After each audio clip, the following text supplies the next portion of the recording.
Alright, a very good morning Twitch and YouTube fans. Captain Abs is here with you once again, and we are going to be going ahead with our doubleheader stream today. As I indicated in the title of the stream there, we're doing a doubleheader today. So the first leg today is super smoking short. It is just a very short leg. Takes us from Victoria to Vancouver. So this is a grand total of 34 miles. More time is going to be spent on the ground getting this whole flight going for sure than it's actually going to be involved in flying this flight. Flight's going to be very quick once it gets underway.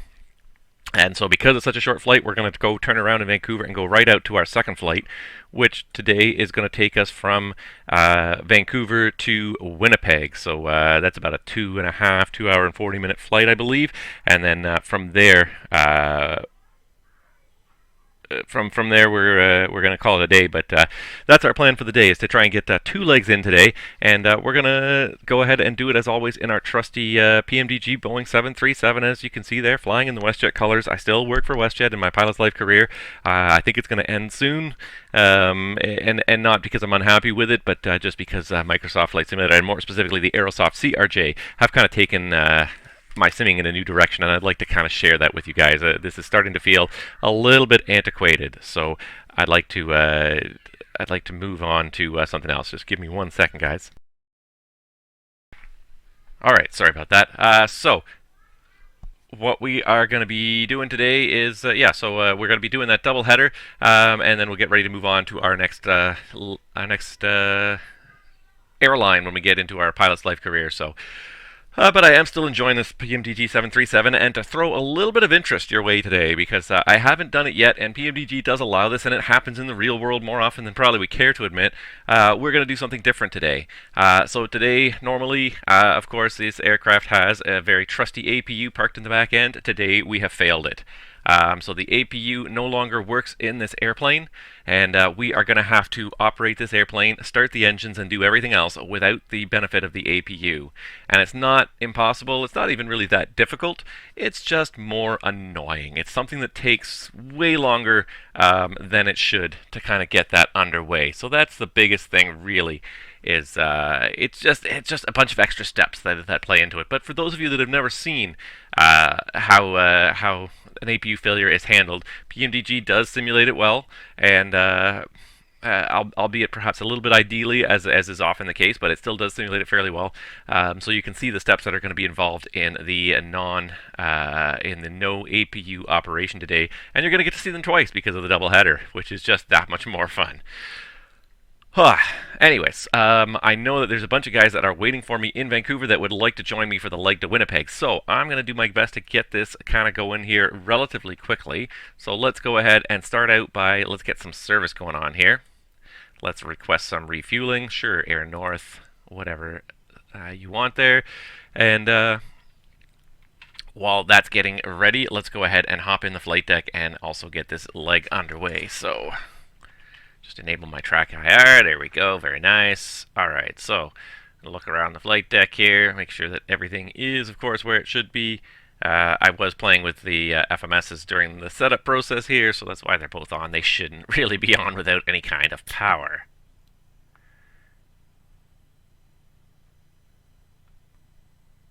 All right. Just having a quick look around. All right. Everything normal. So we'll get the ground power going here.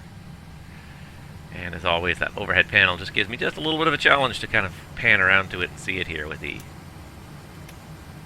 track IR. Track IR is a great system, but it does have inherent limitations, as any system will. There we go. Tested the flight recorder. It did go on properly. While we're at it, up here we can get on those emergency lights. Seatbelts are off for now because we're going to start fueling. Go ahead and get those packs over to auto. The isolation valve is open, and just make sure that the nav lights are on steady. Yep, very good. And let's also do this really quickly. Let's call on our FS2 crew,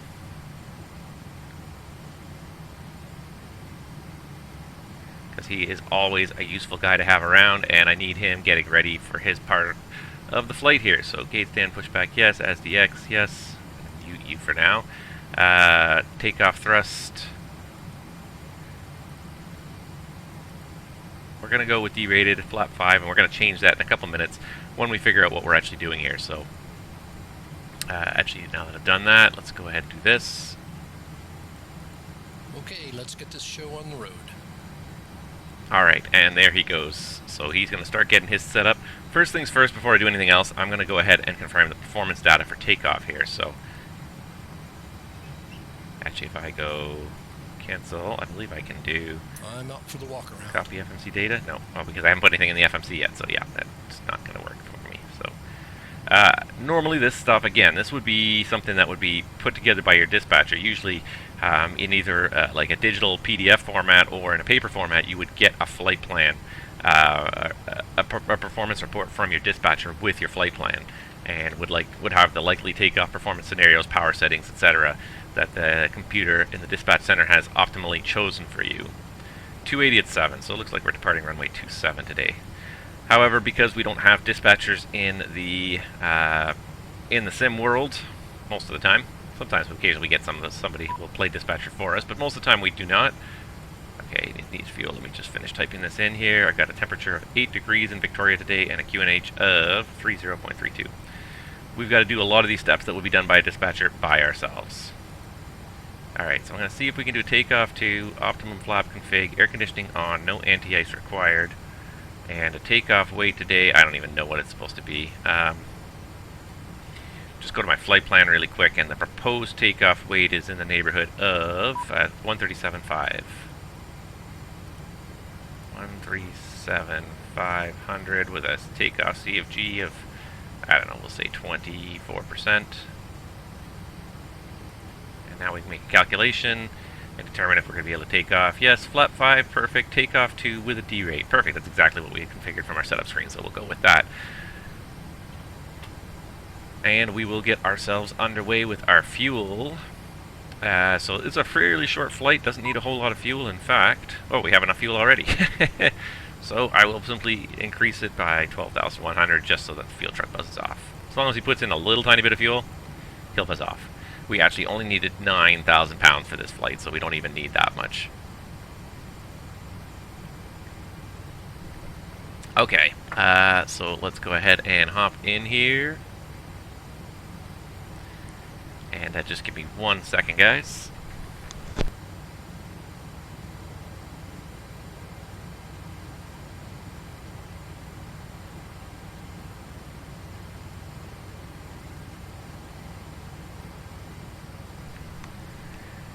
Alright, so I think we have to hop into the FMC now and start getting ourselves all set up.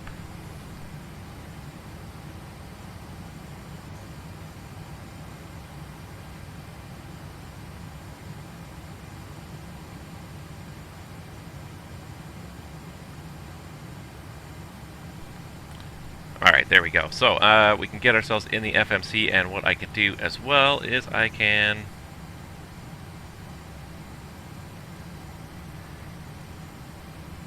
turn on my FMC here in the corner and pull up my flight plan as well, just so you guys can see it. But it's a really straightforward flight plan anyways. I can just shrink this just a little bit so you can still see the screen there.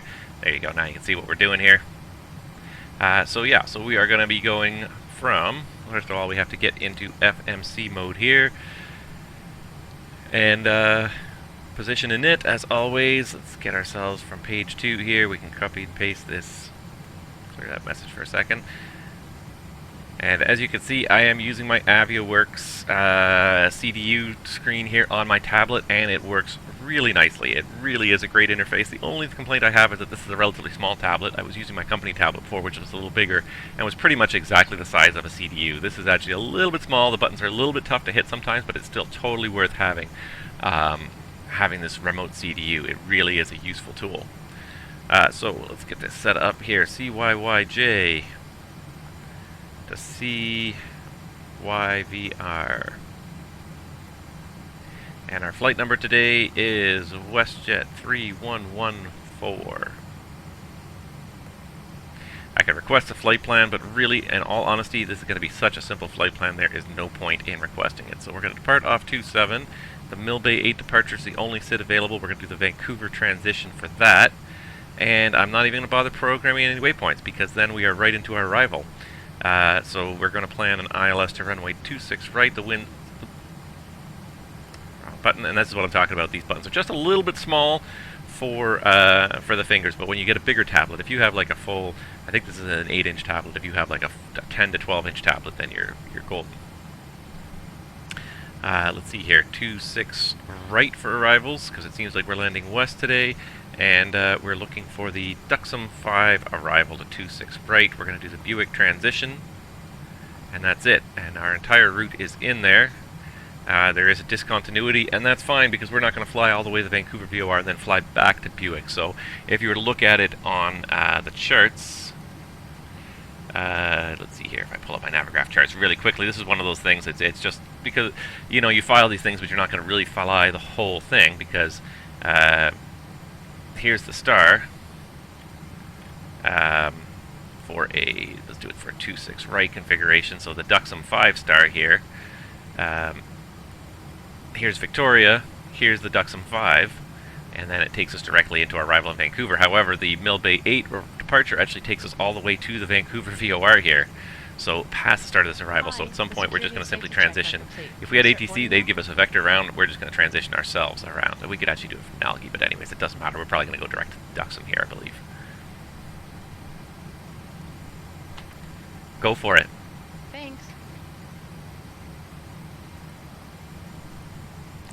Alright, enough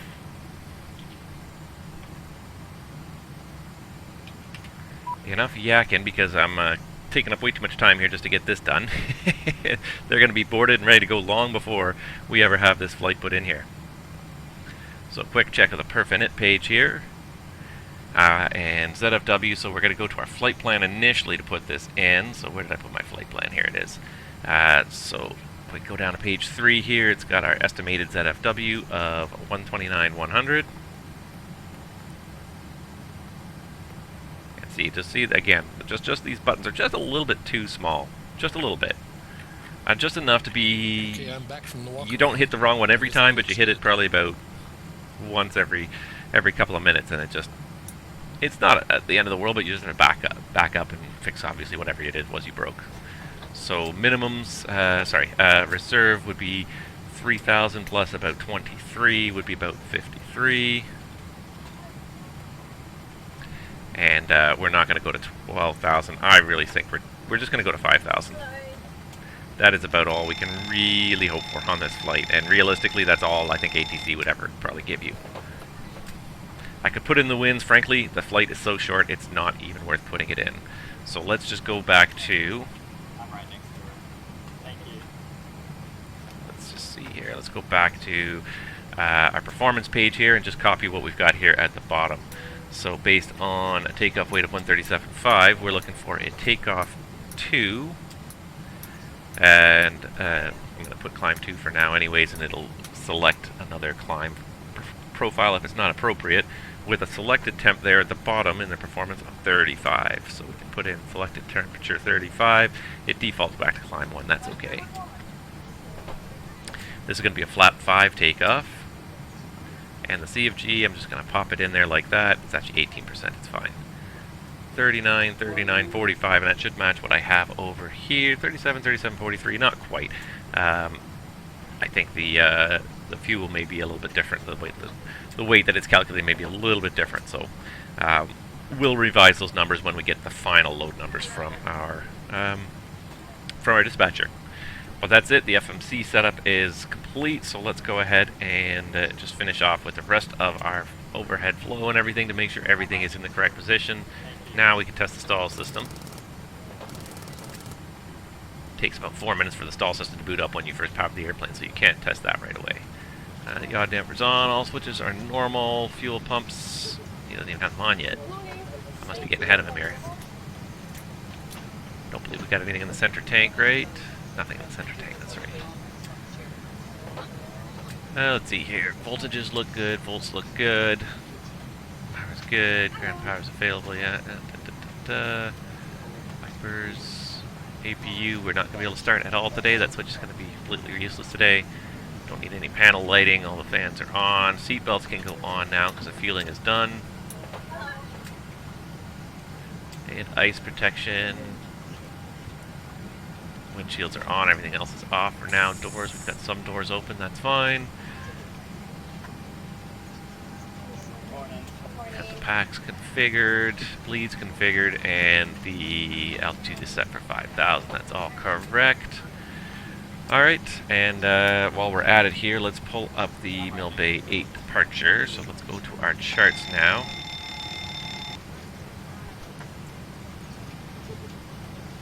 And let's just use the airports from the FMS. It's a nice and easy cheat, and it's exactly the reason why it's there.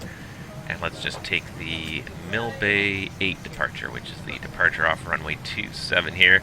There's high terrain off to the west of the field, so that's why we have a bit of a, not totally complicated, but a little bit of a complicated procedure here.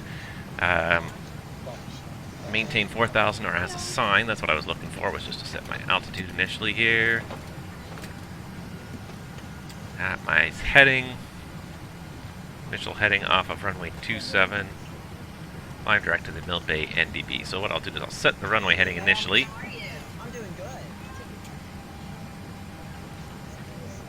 And then we'll adjust that to be direct as soon as we're airborne. But off of 27, it's 269.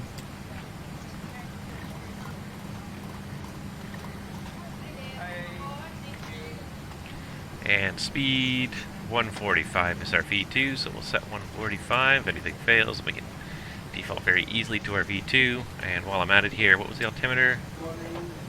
Let's see, 3032. Oh, he's already set it for us. I was flying the RJ yesterday, so I'm looking over here for the altimeter setting because I was flying the CRJ yesterday. Alright, looks like we got all that, so we can go ahead and get our flight director on.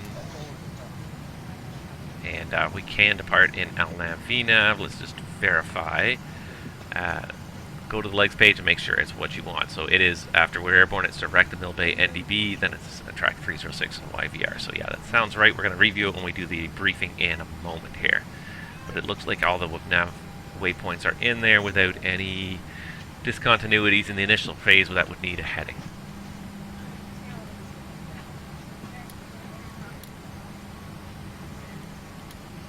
Alright, just test these. Looking good. Everything's normal. Normal. Autos. Got the RTO. Normal. Everybody's normal. Switches are guarded. Guess we can put the parking brake on at some point. Nobody hanging out today, so Unicom it is.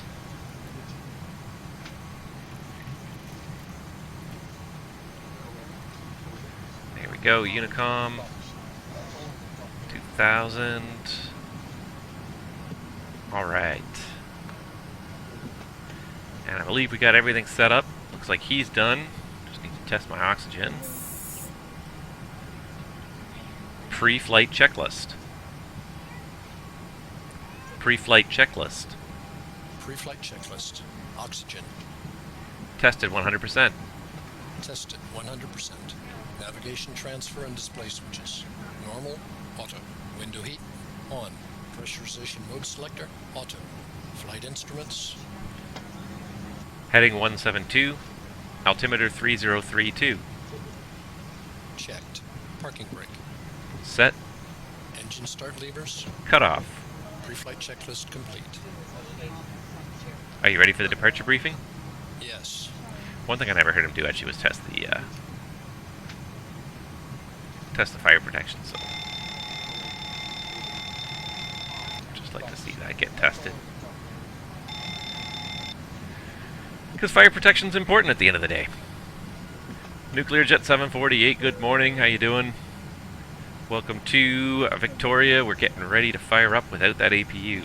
First things first, though, we just asked him, sorry, get distracted by my fans, buddy, about the departure briefing. So let's go ahead and pull it up this way, and then let's pull it up this way. Okay, and hopefully you guys can read that, but this is going to be, first of all, for any master warning engine failure, no, that's the wrong one. In the event of any abnormality or other problem during taxi, will stop. This will be a left seat takeoff. Any malfunctions prior to the V1 of 139, I'll call stop or go. If the call is stop, I'll close thrust levers, apply maximum brake, disconnect the auto throttle. Stop on the runway Set the parking brake, PA remain seated, and call for any required memory items or QRA checklists. To call, you will verify reverse monitor deceleration, call 360 knots, and advise ATC, mayday, west jet 3114, stopping on the runway. The call is go, we're at above V1, I'll continue the takeoff at 400 feet. I'll call heading and ask you to identify the failure. The engine failure procedure off of runway 27 is we're going to follow the SID. If we're VMC, we can deviate from the SID, but otherwise we're going to follow the SID because there is high terrain to the north of the airport, so we're going to want to avoid that. And that reminds me, let's turn on the terrain here. Make sure the terrain is ready to go, because there's lots of good terrain to watch for around here. Yeah. So that's it for the emergencies. The departure today is going to be out of Victoria. We're here at Park to Gate 1. We're going to be departing runway 27. So we're going to taxi over here Alpha and Alpha, Sierra, and Echo to get to the threshold of runway 27 for full-length departure off of runway 27. Hotspots, no hotspots along the route we're taxiing. Just make sure, of course, the runway is clear before we cross runway 32. That's about the only thing. And looks like we got a center controller online. Oh, nice. We are going to have some ATC for a change, guys. I am shocked and awed. First, let's do the departure here. Departure is the Mill Bay 8 departure here. So 10-3 Alpha effective on the 22nd of April of 2021. So this was just updated. What was updated? Changes just in the notes, okay? 100 miles safe is 12-8. Refer to noise abatement procedures, runway 32 Cat A and B aircraft only, and Kelvin transition not authorized when a certain CYA is active. We're not even going that way, so it doesn't affect us. Lots of close-in obstacles we got to be careful of. Terrain to 66 feet, approximately 50 feet past departure into the runway 300 feet, right of the center line. Lots of high terrain around here. Runway 27, climb direct to the Mill Bay NDB, maintain 4,000 as assigned, and then for the Vancouver transition, cross the MB NDB, and I'm climbing a right turn intercept an outbound track of 306 from the Mill Bay NDB, then a right turn to intercept the inbound 221 radial to Vancouver VOR. And I believe that's all in there. Sometimes it's a little hard to see on here, but I do have Mill Bay, and then after that I have a 306 track to intercept 041 to Vancouver YVR, and probably before that ATC is going to get us en route. Now that we have some ATC, so that's looking good. That is about it. I really should also just check the noise abatement procedure. I didn't know there was one, honestly, at this airport. I didn't read it last time. That's my bad. So let's see here. Information, noise abatement. Let's read that really quick. Just to make sure, because there is some stuff here. Restrictions. Night circuit VFR departures, climate limiting factors. Okay, consistent with limiting factors, all aircraft should use runway 0927 from 0400 Zulu. Okay, so yeah, it is after 15. No, it's not after 1500 Zulu, but we're using 027 anyway, so we've conformed to the noise abatement procedure. So there we go. Terrain, there is high terrain most sectors around the airport, as we saw on the chart here, especially off to the west, to the north as well. So again, following the SID is probably our best escape path. Will get us through the lowest terrain on our way to escape, or if we're VMC, we can try to turn and follow the water lines. Weather is looks like a beautiful, fairly VMC day anyways. Operational, we have the MEL today on the APU, so the APU is not running today, guys. We are going to have to start this airplane without the APU, which is going to be a real pain in the butt, but you're going to get to see the process. Thank you. That is really the big operational concern. Other than that, any NOTAMs affecting us today? Let's just really quickly check here. NOTAMs, Victoria, ARFF, Echo between the threshold of 27 and Whiskey close. Oh, that's going to affect our taxiing. We may have to backtrack runway 27 here.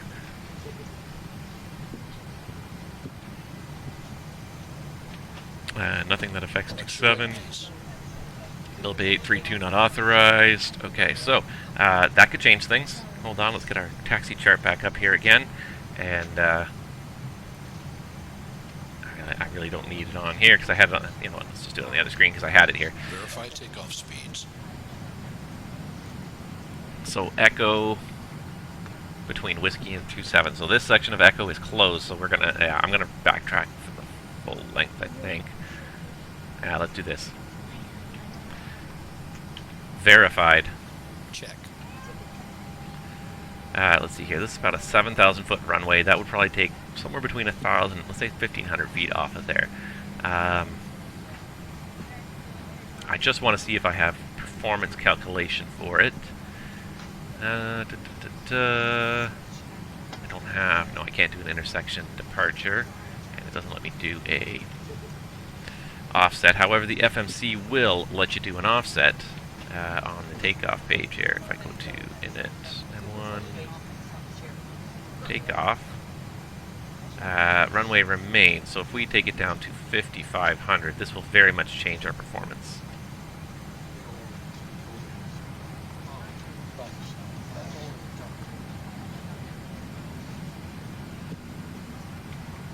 Fortunately, we're fairly light today, so I think we're going to be okay. Still got the takeoff 2D rate 35. 5,500 feet, this would be our speeds. And it seems to have calculated some speeds, so... Alright, I guess we could do it from intersection whiskey, or we can backtrack the full length either way. Oh, decisions. I would rather backtrack. 7,000 is not a huge runway. This airplane can probably do it. From 55. You know what, we'll do it. We'll say that the numbers add up, the performance numbers add up, and this is all going to be sufficient. So, in reality, you would be able to put in this intersection here, and you would be able to get calculations for various intersections. And if you could not get a calculation for a certain intersection, you could not depart from there. That's the way the real world works. If you can't get that calculation, you have to find a way to get to the threshold of the runway or whatever point you can calculate from. So if there wasn't a whiskey entry here, we would have to go the full length. So maybe we should just go the full length just to be safe. Yeah, we'll do that. We'll do the full length just to be safe, thinking safety. Alright, that's about all I've got. I think they're just about done boarding. We're just going to wait and make sure here. Sounds like he's done boarding. Because GSX suddenly got quiet there. Hey guys, all passengers are on board. Are we cleared to close? Yes. Go for it. Thank you. Thanks. Sometimes I forget what the calls are they want. Alright. Looks like the baggage guys are long gone. That's good. Alright. And let's do this first before we do anything else. Let's get some clearance from Vancouver Centre, and we'll be on our way to Vancouver, guys. Need a pen as well. Vancouver Centre, good morning. WestJet 3114 on the ground, Victoria, IFR to Vancouver.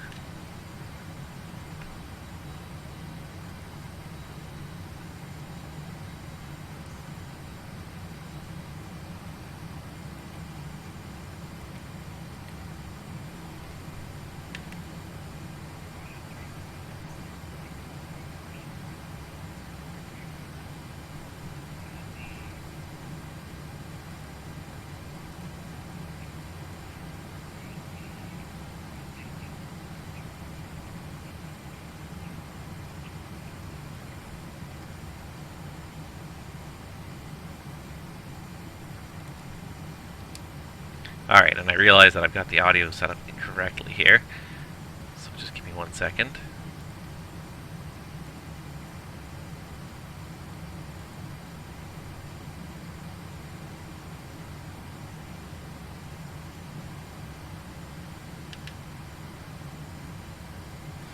Hold on 1 second, this audio's not set up correctly here.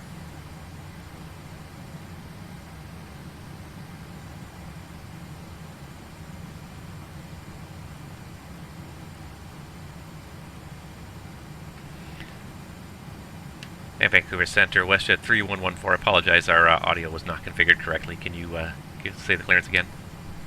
Yeah, no problem. WestJet 3114, you cleared to Vancouver, Millbay 8 departure, departing runway 27. It'll be the Vancouver transition, and squawk code 0754. Okay, WestJet 3114, cleared to Vancouver via the Millbay 8 departure, Vancouver transition. Departure runway 27, squawk 0754.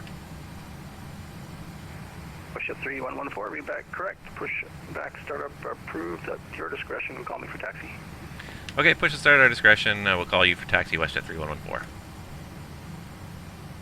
Alright, I hope that audio, that ATC audio, I had to mess with it a little bit yesterday. One thing I find is that Flight Simulator is much quieter than P3D, so I find I have to crank the volume more, which means I have to turn the audio from my ATC down, or it really drowns out the flight sim. So, if I don't remember to reconfigure that, then I end up having to do it on the stream. So my apologies for that, guys. 0754 going in the box.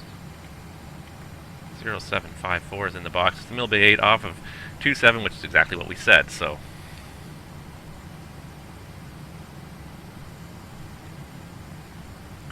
Door is closed. Yep. Before start checklist down to the line. Before start checklist to the line. Before start checklist to the line. Fuel 12.1 thousand pounds. Pumps on. Passenger signs on. Windows. Locked. Locked. MCP.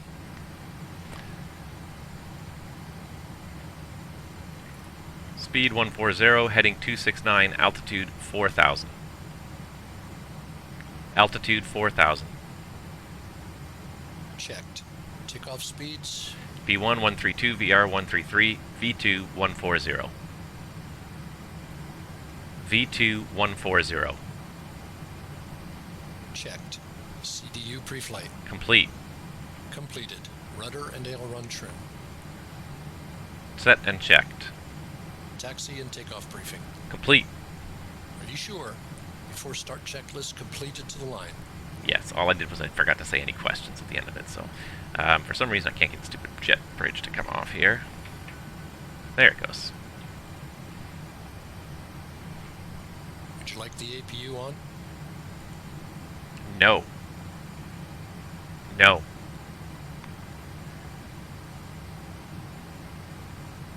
Alright, let's do this. Before start checklist below the line.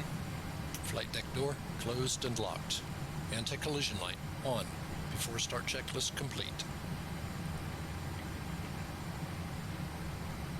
Alright, so now we're going to go ahead and give the signal to our ramp guys here to go ahead and connect the air start unit. You don't want it blowing, and the packs are off. Oops. So we actually should have a checklist. If I do check PMDG's documentation, I probably will find a checklist that will show us where the how to do this here, and I probably should have had this ready, honestly. I'm just doing this from what I know from operating jets, but before you turn on that ground air, you want to make sure you turn off the pack system, because all those air ducts are the same. The bleed air duct is the same one that feeds the packs as feeds the starter units. You don't want that air that's coming in through the through the air start cart to go into to back up into the pack system. So you want to manually make sure those pack systems are off before you start the process here. Alright, and I think he's got it hooked up. Looks like it's all hooked up. You would normally hear it too, because the other thing about these air start carts is they are obscenely loud. Start sequence is 2, then 1. Check. Start engine 2. Starting 2. And I think normally in the 737 you have to turn off the packs anyways, right? So I probably didn't need to do that, but it's important to manually verify it. The other thing that normally you verify, but the 737 doesn't allow you to, is you would actually verify the bleed pressure, but there is, there is duct pressure. Oh, yeah, you would actually verify that the duct pressure is sufficient before you actually try to start the engines, because if you try to start the engines with a cart that's got like a little kink in the hose and is putting out only a fraction of the air it's supposed to, you're just going to burn out the engine because you're not going to get enough air moving the starter to actually rotate at a normal speed. One thing you find about these air cart starts is that they are generally they're generally warmer than a normal start. They're generally a little slower because you're just not getting as much air pressure as you would from the APU, and as a result the exhaust gas temperature is often quite a bit hotter. And if ever you're probably going to overtemp the engine during a start process, it's during an air cart start. Now, PMDG seems to simulate the start about the same here. I don't know if that's necessarily realistic on a 3.7. I've never flown a real 3.7. Alright, but there we go. So now we've got the engine number 2 is running. And we should be able to get electrical power on and off of engine 2 now. I don't think we can get the power off engine 1 anyways, but that's fine. And then we can tell the guy to remove all the ground equipment. So it's a little bit of a...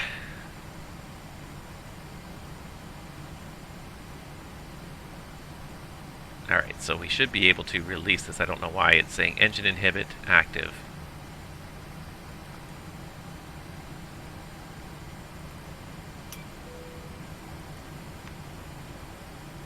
So we don't have a source for the number 1 side because we can't cross the generators, which is not normal. In most airplanes you can usually cross those generators, so we are going to have to get this pushback going because that number 1 side... I need to stop the engines to request ground services. Really? Oh, boo.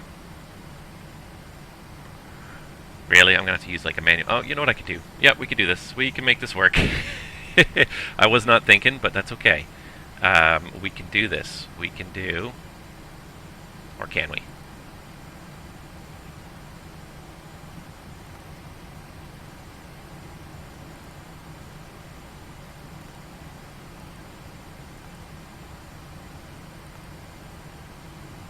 Let's go ahead and do the self-drive.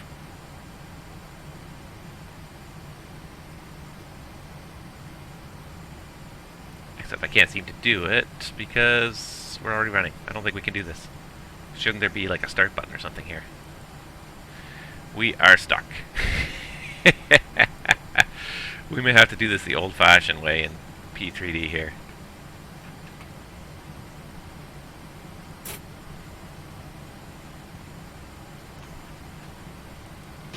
I may have gotten myself stuck.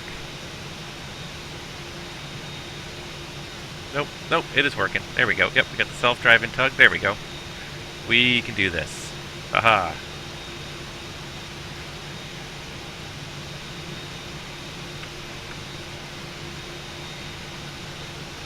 We'll just push back, just straight back enough to be able to just get out of here. Aha, we can do this.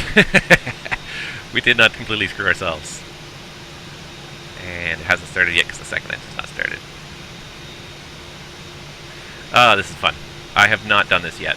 This is the first time I'm trying to do this air cart start. And the thing is, I should have the checklist handy. I really should. That's my...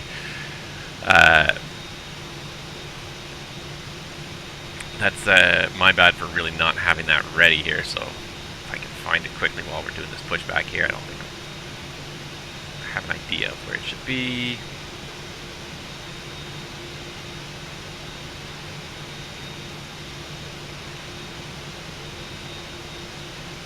Good enough. Alright, let me just really quickly find this documentation here. Flight manuals.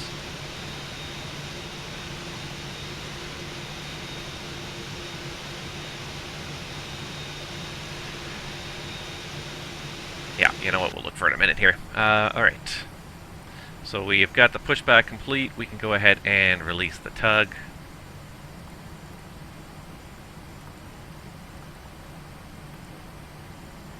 There. Alright, and now he's done. And the one thing that we have to always ask and check with our airport authorities is we have to check where we can do a cross-bleed start. So now we've got to do a cross-bleed start where we use the engine 2 to start engine 1. And we can't do that at idle thrust. We always have to run the engines up to, generally it's a 35 to 40% power setting. So a lot of airports will have a very specific spot to do it. Because they don't want you blowing anything at other aircraft, at other ground personnel, etc. So this might be perfectly fine spot to actually do the cross-bleed right here, because there's nothing really behind us as long as there's nobody landing on that runway. So we'll do the cross-bleed start here. There's really not a whole lot to the cross-bleed start other than just making sure that we have enough duct pressure to actually start the airplane. So we only have about 20 psi, and usually we need about 40 psi. So let's start bringing up that number 2 engine until we get about 40 psi here. Keep going. And it would be in the FCOM how much we actually need. I did not set my parking brake, and that would help if I did that. Okay.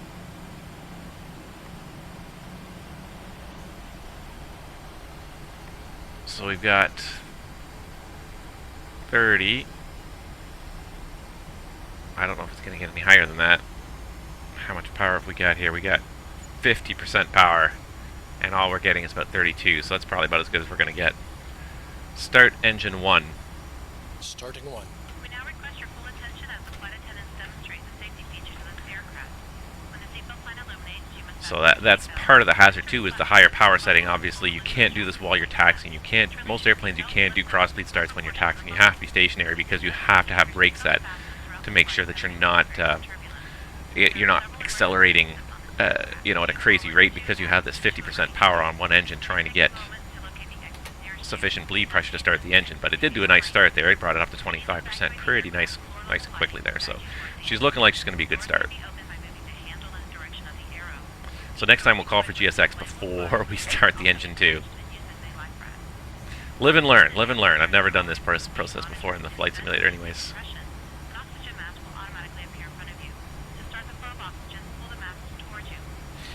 Looks like a pretty good start.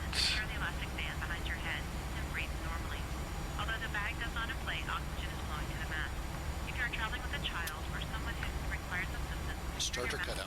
Alright, so we got starter cut out, so we don't need that bleed pressure anymore, so we can bring thrust lever number 2 back to idle.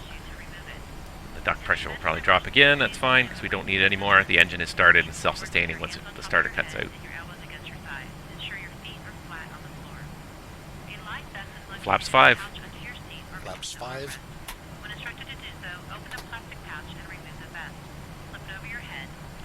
Alright, and a quick flight control check.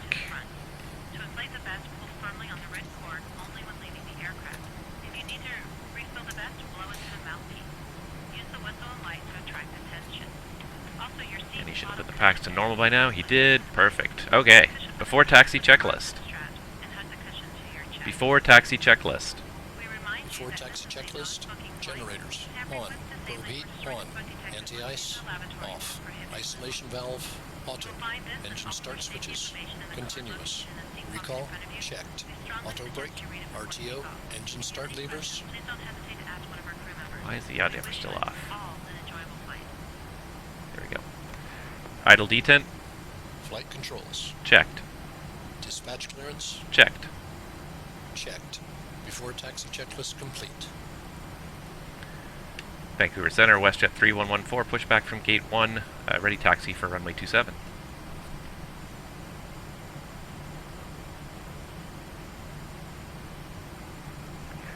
WestJet 3114, Victoria wind.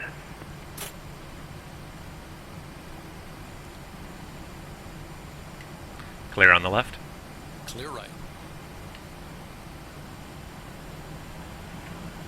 That's right with that. WestJet 3114, the wind 260 at 7, altimeter 3032, runway 27, taxi Alpha Sierra Echo, cross 32, and hold short 27. Alpha Sierra Echo cross 32, hold short 27, WestJet 3114. We saw a note down that said Echo was closed east of Whiskey. Is that still in effect? Yeah, they haven't actually opened the new taxiway yet because they can't see it from the cab. So we don't know what's going to happen with that new length of taxiway there. So you can expect, unless the scenery allows it, you can expect to depart at Whiskey. Okay, very good. We'll plan for Whiskey for now. WestJet 3114, thank you. Well, there you go. See, and you learn things by talking to people in this world. Can't see it from the cab. You know, that seems like a major oversight that somebody probably should have looked at in the planning process. Set taxi light to on. Set taxi light on. Taxi light on. Somebody should have been analyzing that. As part of a planning process for a runway extension and a taxiway extension, you should be Vancouver, planning visibilities like that. Comox Airbase, good afternoon, good morning. Inop 1, Vancouver Centre, good morning. Morning, sir. It's requesting VFR flight to Abbott 4 for a couple of round touch and goes and some training for the air show. I think I do like about the Vancouver FIR. Clear on the left. Yeah, affirmative. Set strobes to on. Strobes. Roger, will you be, There's a lot of VFR traffic, and there's a lot of airports kind of around Vancouver that are quite busy. The flight, I mean, at some point we're going to Okay, that's really kind of distorting in my headset, so I'm going to just turn it down a little bit here. Traffic at batch rate. Roger. Inop 1, your squawk code 0712. Comox wind calm, altimeter 3031. Hopefully you guys can still hear that well enough. 12, Alright, so there's that high terrain north of the field right over there. That's that mountain that we have to go around on the build 8 departure. Copy that, Squawk 0712 on the box, altimeter 3031. And while we're just taxiing past all the cargo aircraft here, let's really quickly just check my pilot's life and make sure it does have the end flight button so it is flight tracking properly. Good, good. Alright, we're on our way to Vancouver, guys. Sorry for those of you that are waiting in Vancouver for the Winnipeg leg. It always takes me longer to get going than I think. I always give myself at least a half an hour to get going, and that's actually pretty realistic today. It's been about 40 minutes since the stream started here. For flight to CYXX. Victoria Flying Club. Look at all those airplanes out there. Busy little place, I guess. Wind calm, altimeter 3031, use squawk code 07. So I'm curious then, I guess whiskey does not, the runway does not exist past whiskey at this point. Probably doesn't in this scenery. Hold short 12. Give way to the company C17. Before takeoff checklist. Before takeoff checklist. Flaps. Flaps 5 green light. He's taking the lead, correct? Stabilizer trim. That is correct. Roger. Set and checked. Squawk 0706, Before takeoff checklist taxi complete. runway 12 and hold via apron A Alpha.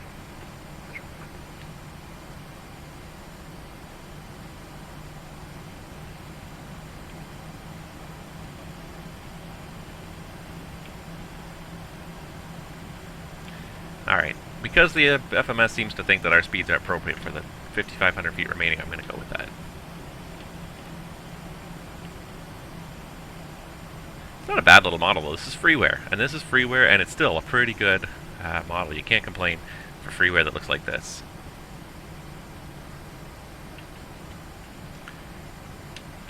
Vancouver WestJet 3114 is holding short of runway 27, ready for takeoff.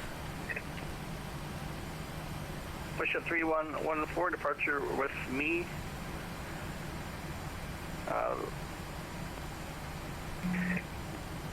The wind's 250 at 5, clear takeoff 27. Departure with you, clear for takeoff, runway 27, WestJet 3114. So that's where the new taxiway that doesn't exist yet in the scenery and is closed by NOTAM. That's where that is, so we're going to just depart from whiskey here.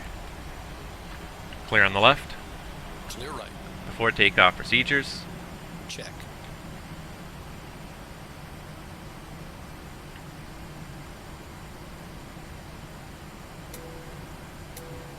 So you see all the terrain around here that becomes a major issue and why the SIDs are complex and you have to follow them. Engine failures in this area can be very problematic. Lights on. Here we go.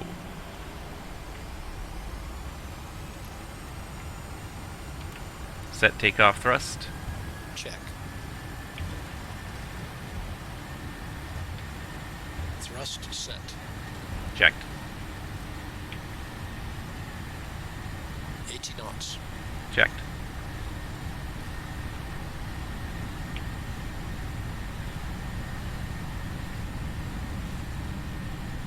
V1.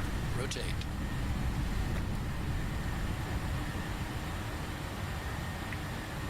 Positive rate. Gear up.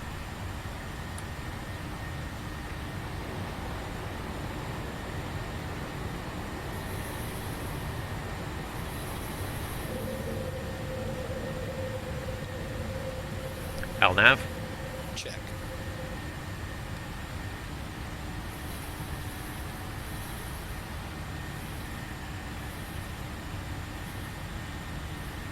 Select Command A. Vancouver, NATO flight, ready for taxi.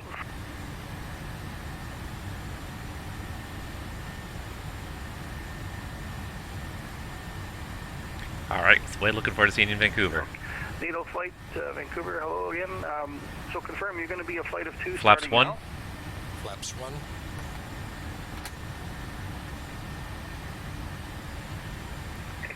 Flaps yes, up. Affirmative, flight of 2. Okay, so it's NATO 1, that's you I'm talking to. You're going to be the lead, correct? Affirmative, yeah. After takeoff checklist. NATO 212, squawk standby.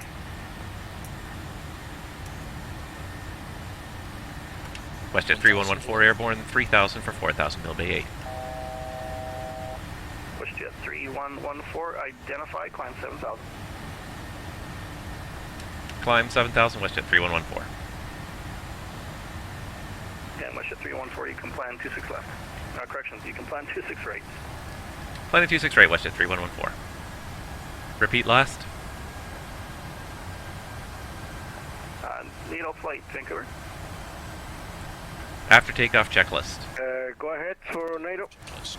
Engine bleeds. Okay, NATO flight, you can squawk mode Charlie in the air, and the other aircraft will be squawking standby, correct? Yes, affirmative. It's complete. Okay, NATO flight, go ahead, start your taxi. Okay, Let me know he's when done, you're and we gotta already get set up for this arrival because it's not gonna take us long. So we had to get over this hill, and Vancouver's up Raise there. the cabin crew. No. Everyone can just sit down for this flight. It's a short, bloody flight. Just sit down and shut up. Okay, first things first. Let's get the ATIS. 1011. Oh, we don't have an ATIS in Vancouver. Okay, then.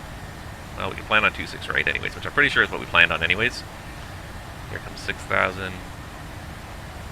And here comes a little bit of cloud. What do we got for true temperature? 7 degrees. I think we'll be okay. Alright, so let's get some performance calculations in here, because this is going to be fast. Performance calculations. So let's go show landing, show en route. Can I copy FMC data? That would be ideal. Try runway.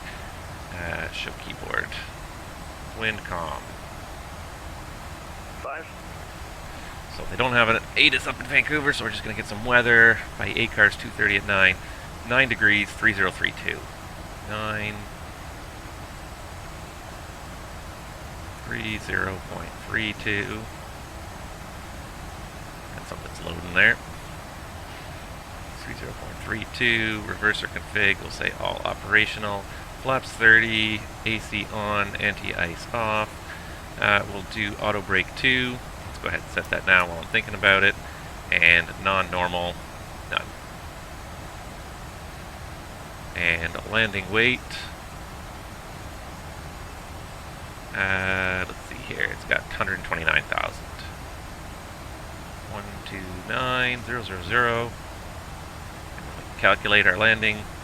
Performance 6709 on 9918. That's great. So we got lots of room there. Let's get the approaches drawn up in here. This is a quick leg, it really is. You gotta just be preparing for the arrival before you even... Alright, before you're even leveled off here. Alright, so we're doing the Duxham 5 arrival. And let's get parking positions, and let's get the ILS to runway 2. Fly Vancouver, NATO fly Right. holding shore 12 on Alpha. So let's get the ILS frequency in here of 111.95 and 263. So 111.95. Takeoff on 2. I'll be that clear for takeoff, NATO flight. 111.95. 111.95 and 263. I'm kind of glad we have ATC because they're kind of helping to keep an eye on where we're going, so we can focus on what we're doing here. Set course on your side, 263. 3014, proceed direct Kep G, and when ready, descend 4,000. Direct Kepke and down to 4,000, our discretion, WestJet 3114.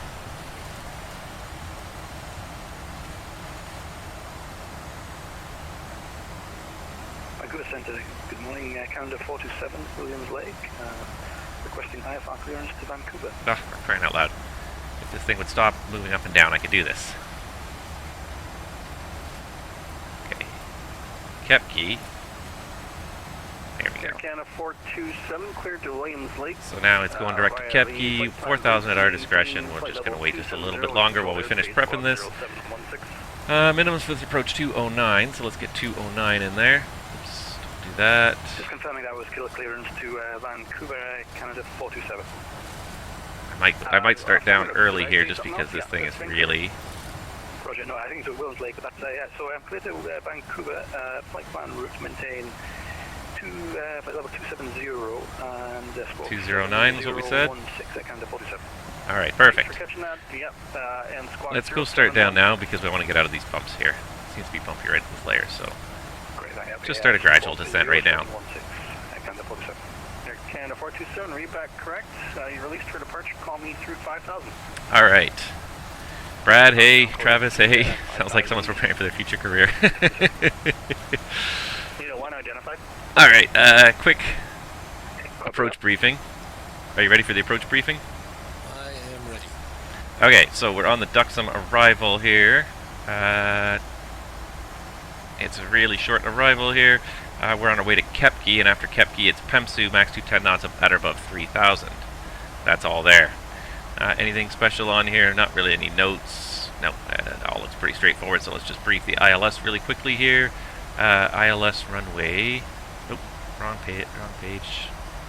There it is. ILS runway 26 right. Alright, so this is on plate 11-5 and effective on the 25th of January 2019.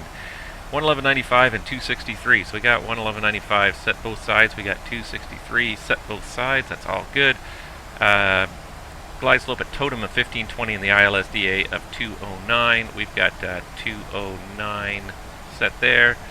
And actually one thing I didn't do was I didn't actually put flaps 30 ref in there. There we go. And so let's just check the totem altitude again, 1520. That's there.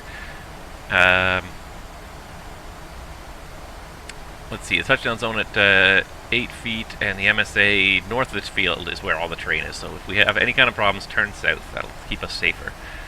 Missed approach is climbed to 420 feet on a heading of 263, then a climbing right turn to 3,000 and a heading of 294. Intercept the 261 radial outbound to Dutno. Shuttle to 56 before proceeding on course. So after 26 right, 420 feet, then intercept 294 to go 261 to Dutno, hold Dutno at a minimum of 3,000 and only... 3114, would you prefer the RNAV or the ILS for 26 right? And WestJet 3114, we're set up for the ILS 26 right, please. Roger, you can expect that. Radar RNAVs required, safe altitude 100 miles, 12,800, procedure turn not authorized, simultaneous approach is authorized with the south side, and localizer reliable only within 10 degrees of the center line.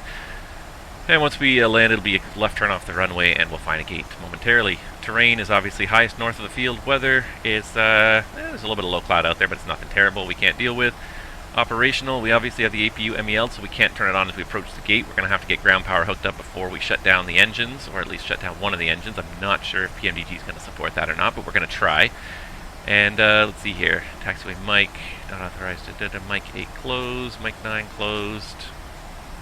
26 right, not authorized below 2600 RVR, that's fine. Approach procedures, anything for 26 right here. 26 right, nope, everything's good there. Okay, good.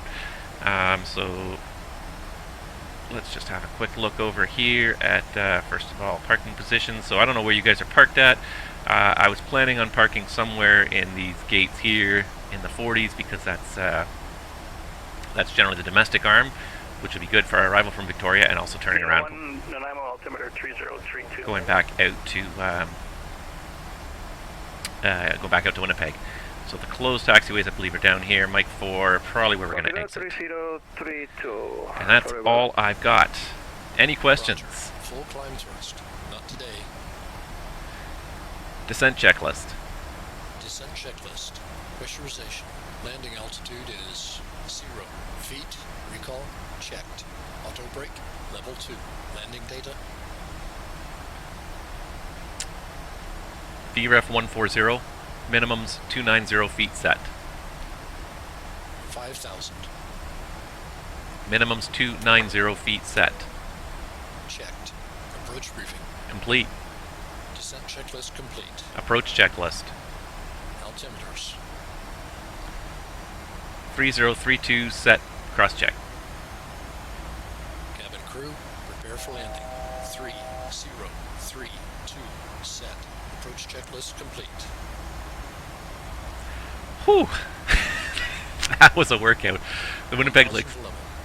The Winnipeg leg's going to be a little easier. Oh, that just, wow. And at some cases, some airlines will actually encourage pilots, and it's not a bad idea to actually start. Vancouver NATO 1. We actually have a 2 speed minutes, restriction number coming off of airplane. 210. One, Roger. To brief a leg like that, to brief the approach before you take off, before you even leave the gate. So you'll do the takeoff briefing, and then at the same time you'll do the approach briefing, because it's going to be so quick.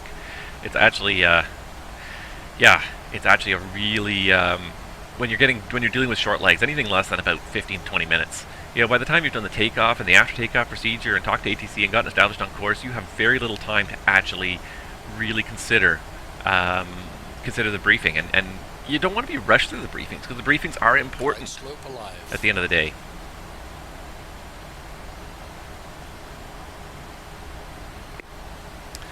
So you want to give yourself time to have those briefings. So yeah, I should have briefed pretty much the approach before we even took off. Have an expectation of what approach you're going to do. Brief that approach before you take off. If you have to change it, then it's not a full briefing. It's just it's just whatever has changed. Because otherwise, yeah, that is just a ridiculous workout. Alright, just about to level 4,000. Hotel India, short 26 left. Gulf Hotel India, left traffic. Stay on this frequency, clear takeoff. Taxi lights off for now. The traffic on this frequency, Gulf Hotel India, plus takeoff.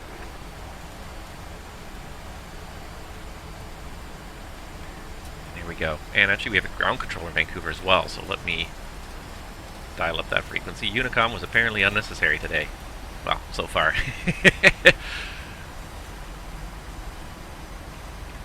So let's go ahead and pick a gate while we got a moment here. I don't even know. C, is that the appropriate? We'll go 45. Gate 45. And definitely not Air Canada service. The trouble is, and this is my only problem, and we're going to discover it here, is that the FS Dream Team does not match the current. WestJet 3114, turn left, heading 350, descend 3000. Left turn 350 and descend 3000, WestJet 3114.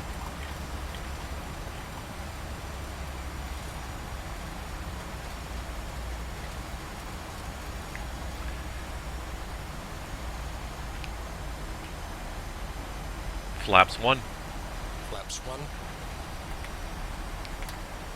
Alright, let's really quickly sequence these waypoints here.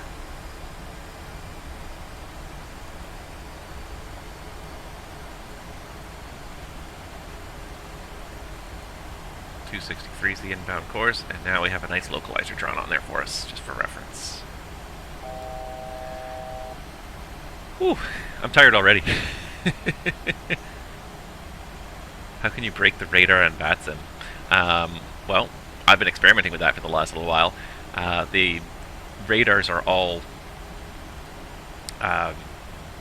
defined by each individual unit, and what we found was actually in one of the units in Canada, the radars were not defined correctly and they were not located in the proper location, so we had huge radar blind spots where we should be able to see people on radar. So it is possible to break the radar system, and actually... 3114, turn left, heading 290. Left turn 290, WestJet 3114. But what we found was that also there is a command where within the radar scopes we can actually turn off individual radar units to simulate failures. So we can actually turn off an individual radar antenna, so it won't that one will not detect airplanes anymore within the scope. WestJet 3114, 2 from intercept, cleared ILS 26 right approach. Clear for the ILS 26 right, WestJet 3114. Localizer alive. Alright, so arm the approach, and let's get the speed back a little bit here.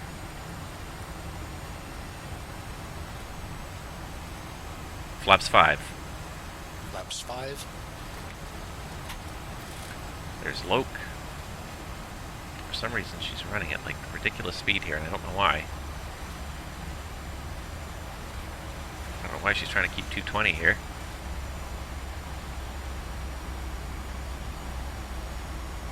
What is going on with this auto throttle system here?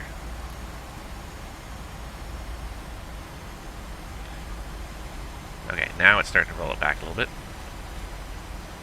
Flaps 10. flaps 10. I don't know why she doesn't want to slow it down. Do we have the anti-ice on? We don't, do we? No, we don't have the anti-ice on. So why? Doesn't seem to want to run really fast today. Maybe it's not the case, but it just feels like it's really, you know, it's running way above idle thrust for some reason. For an airplane that's trying to slow down, it should be pulling it close to idle thrust anyways. Alright, glide slope's alive.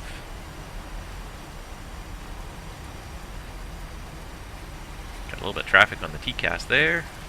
At 1,000 feet going past Vancouver.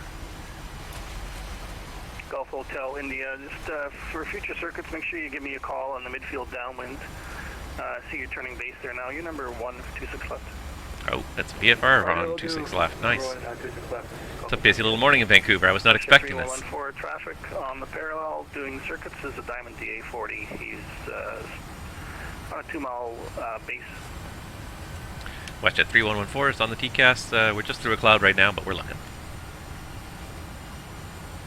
Vancouver Centre, hello there, Walker 720 on the ground, and Cam, we're looking for IFR Calgary. I don't understand why this auto throttle wants to run so fast today. I really don't.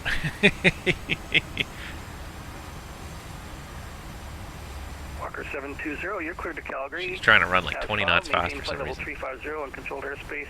Just won't slow down. And squawk 0776. Alright, Walker 7 clear to Calgary as filed, maintain flight level 350, squawk 0776, Walker 720. Walker 720, read back correct. You're released for departure. Call me climbing through 5,000. We're released for departure, I'll call you 5,000, Walker 720.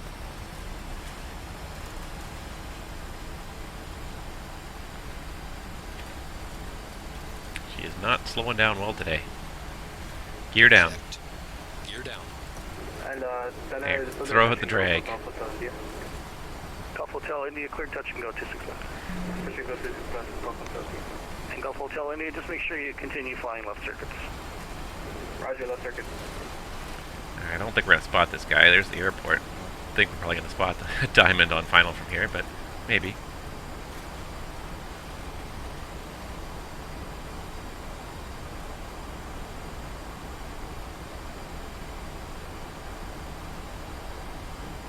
Alright, now we're coming up to Totem. I never did configure any of the stuff for the arrival, but that's okay. We can see anyways, it's VMC, so disregard all the calls. WestJet 3114, wind 210 at 9er, altimeter 3032, cleared to land 26 right. Clear to land, runway 26 right, WestJet 3114.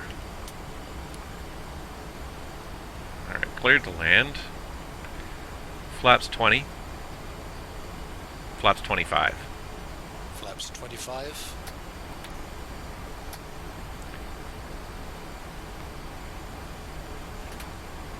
Flaps 30. Flaps 30. Landing checklist.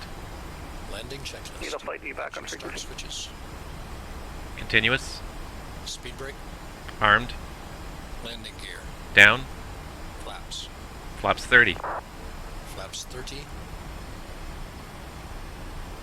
Flaps 30, green light. Landing checklist. Golf Hotel complete. India, affirmative. Call me on the midfield downwind. Cleared. Check. Landing. Vancouver Centre, and passing 5,000 and heading 114. See you, call sign. Canada 427. Air Canada 427, hello, squawk it in.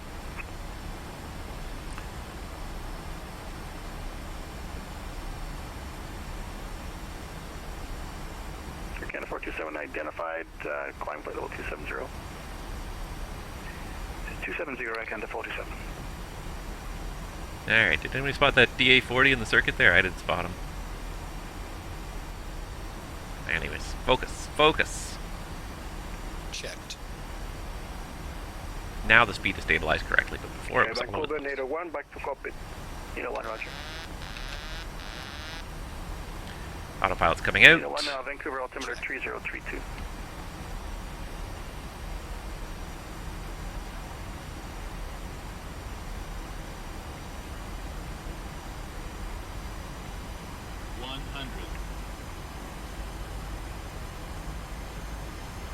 50, 30, 20, 10.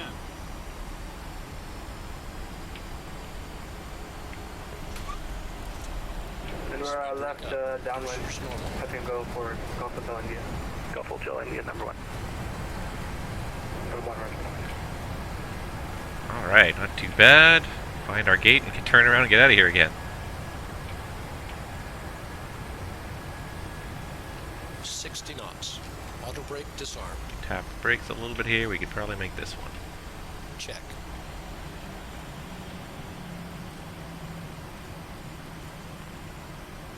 Oh, there's the airplane in the circuit over there.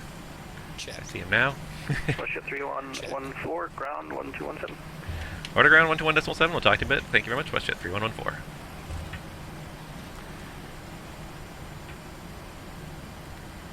What I forget what we even selected here. We had 45. Check. Vancouver ground, WestJet 3114. Clear of runway 26 right, taxi gate 45. WestJet 3114, welcome to Vancouver. Taxi Mike Juliet to gate 45. Mike Juliet to gate 45, WestJet 3114. Thanks. Okay to clean up. Check. Okay to clean up. Check. Alright, so Juliet is the one that just traces just the edge of the Caution. terminal here. So we got to go left on Mike. Vancouver ground, Gamma Jet, every lake. Okay, we'll do. Oh, it's busy here. For some reason he swapped my frequencies. Swap comm 1. Roger. Damage 644, ground clearance to Calgary, Vancouver 1 departure, flight plan. Alright, so because the trouble with the only trouble with the FS Dream Team is that Vancouver renumbered their gates some years ago, but after this after this FS Dream Team scenery was built, so the gates in the scenery do not match the gates listed on the chart. The gate numbers do not, so I gotta make sure I find the right gate here. Push and start your discretion, call for taxi. And that is sometimes a challenge. Taxi, Gamma Jet 644.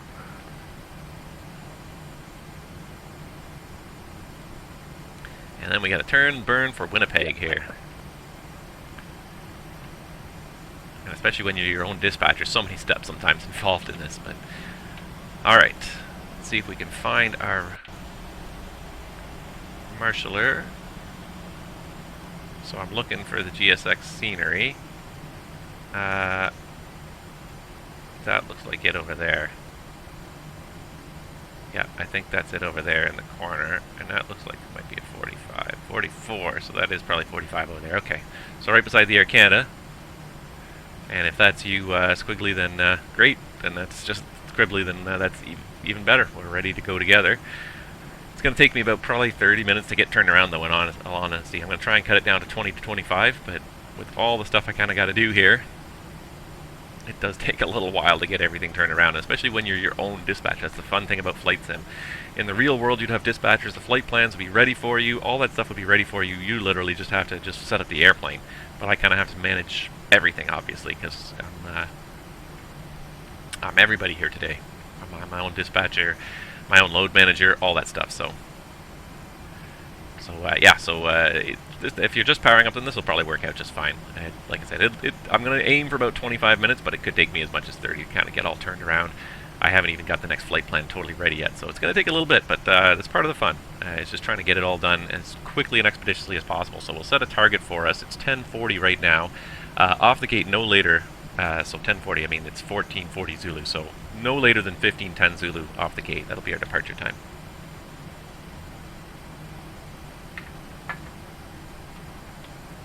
Lights and doors. Check. Where's that center line? Okay, so that's it right there. Cabin crew, disarm doors and cross-check. So when you're doing this, Doors disarmed, no APU. with no 3 APU, minutes. you're going to have to get ground power hooked up before you shut down both engines. And what often happens is you shut down one engine, you hook the ground power up on that side. Oftentimes the ground power comes off the bridge, so you shut down the left engine, hook up the bridge, hook up the ground power, and then you'll shut down the right engine. In the meantime, no opening doors or anything like that. So it's a very awkward, slow process, but you do what you can.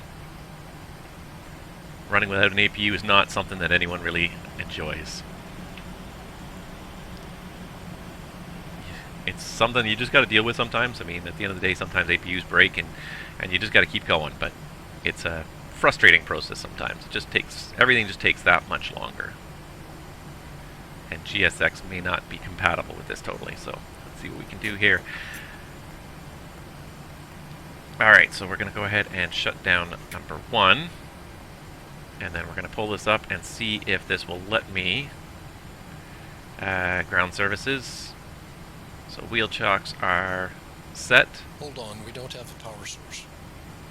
Yep, ground power is connecting because I don't think GSX will let me move the bridge.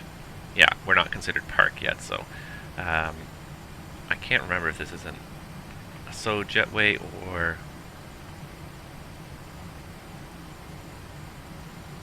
No, it's just a normal jetway, but it seemed to want to work today, so...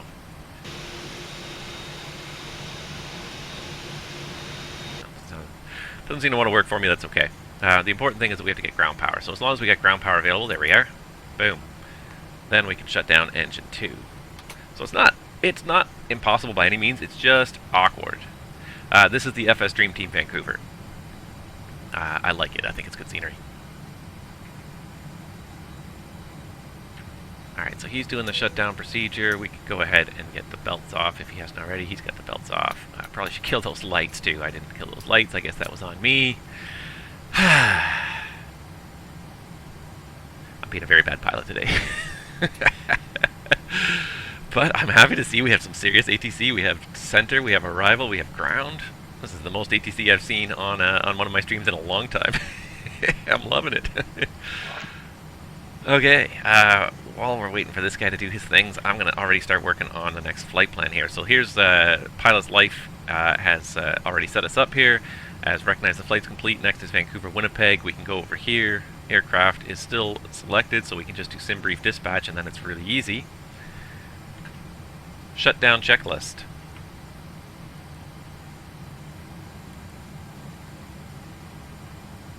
No jetway can operate at this position. What the? You stupid thing. Why can no jetway operate at this position? Am I too far forward? Ground, let's jet 442 at gate 17 with Echo, looking for the IFR to Calgary. Okay, we're going to say the jetway's broken, I guess. Everything's broken today. Do we get stairs? WestJet 442. Yep, we get stairs. Morning, call it back shortly. Alright, as soon as the stairs dock, I guess we're getting that. Alright, anyways, while that's starting its thing,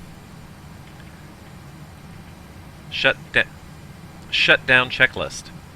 WestJet 442, clearance Calgary via the Vancouver 1 departure, flight level Squawk 5102. Set. Engine start. Okay, cut off. WestJet 442, Off. Vancouver 1 departure, Squawk 5102 in the box. Very good. Okay. WestJet 442, all correct, push and start. Maybe the ATC issues are mine. Thanks, Travis. You're the best. You might be right. I might be the curse that whenever we seem to fly online, we never seem to get ATC, and maybe I'm the curse. Maybe it's not you. Maybe it's me. Alright, so you were asking earlier. I saw that, and I never had a chance to respond, but the route we're going to do today, if I can post it here, if I can find my Twitch channel here. There it is. Where's my chat? There it is. So here's the route we're setting up for our flight today. And I'm going to go ahead and pop that in there in the overlay. Our flight number. Give me 1 second here. Let's just make sure we got everything. 26 left. That seems to be everything.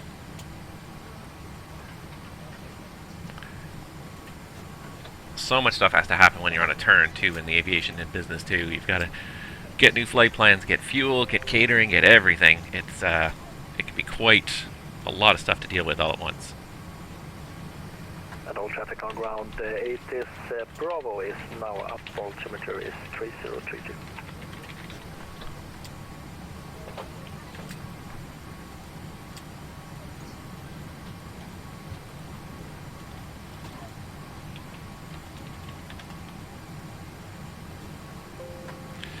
Okay, so our new flight is going to be WestJet 482. And our filed cruise, this one, 35,000. Alright, so I got my overlay set up, so you guys should see that route in there.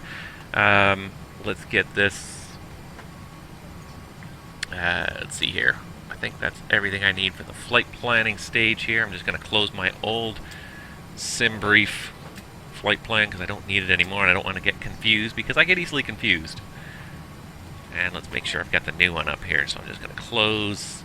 This is the old flight plan. We don't need that anymore. Toss that in the waste bin. Alright, in the meantime, we are going to go ahead and request refueling. We're going to go ahead and also request catering while we're here. And that's... And I think we got everything more or less going here. Actually, the other thing I just need to do...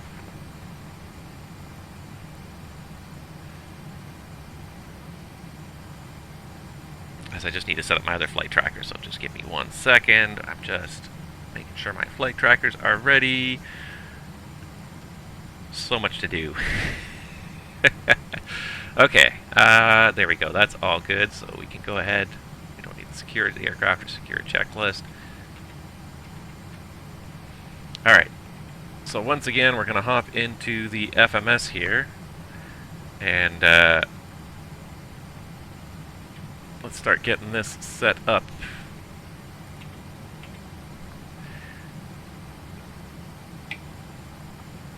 Come on. Sometimes, every once in a while it gets a little bit slow here. So let's go ahead and start this whole thing again. So new route, we have now got CYVR. And if you guys see me forgetting anything along the way here, I don't do turns very often in flight sim, so I think I've got everything underway. I've got my new flight plan filed. Summon the fuel truck and the catering. We're going to have to start boarding. I am going to actually have to start the timer on this guy again here in a second. What did I say? WestJet 428, right? 482. 482. And that is, refueling is here, so this is going to need 26,000 pounds of fuel, so let's see. Let's pull this up, 26,000 pounds of fuel.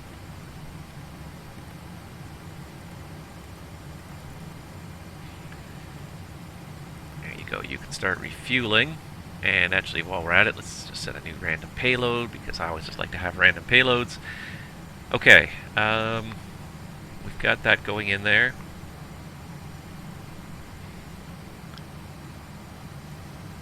I feel like I'm forgetting something now, and I was just about to do something, and I feel like I'm forgetting it altogether now. So, anyways, WestJet 482. Let's keep going here. We expect departure off runway 26 left. If we land 26 right, we're expecting to depart 26 left, Vancouver 1, and let's see waypoints on the flight plan here. So here's the flight plan, and again, you guys got it in the chat and at the bottom of the screen, but there it is. It's AD6.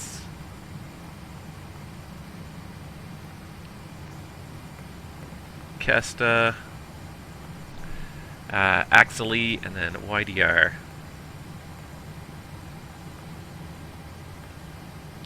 YDR J504 to Brandon. YBR and oh, I was going to start the FO. Okay, let me just do this really quick because I'm here. Arrive. Oh, did I put that in wrong?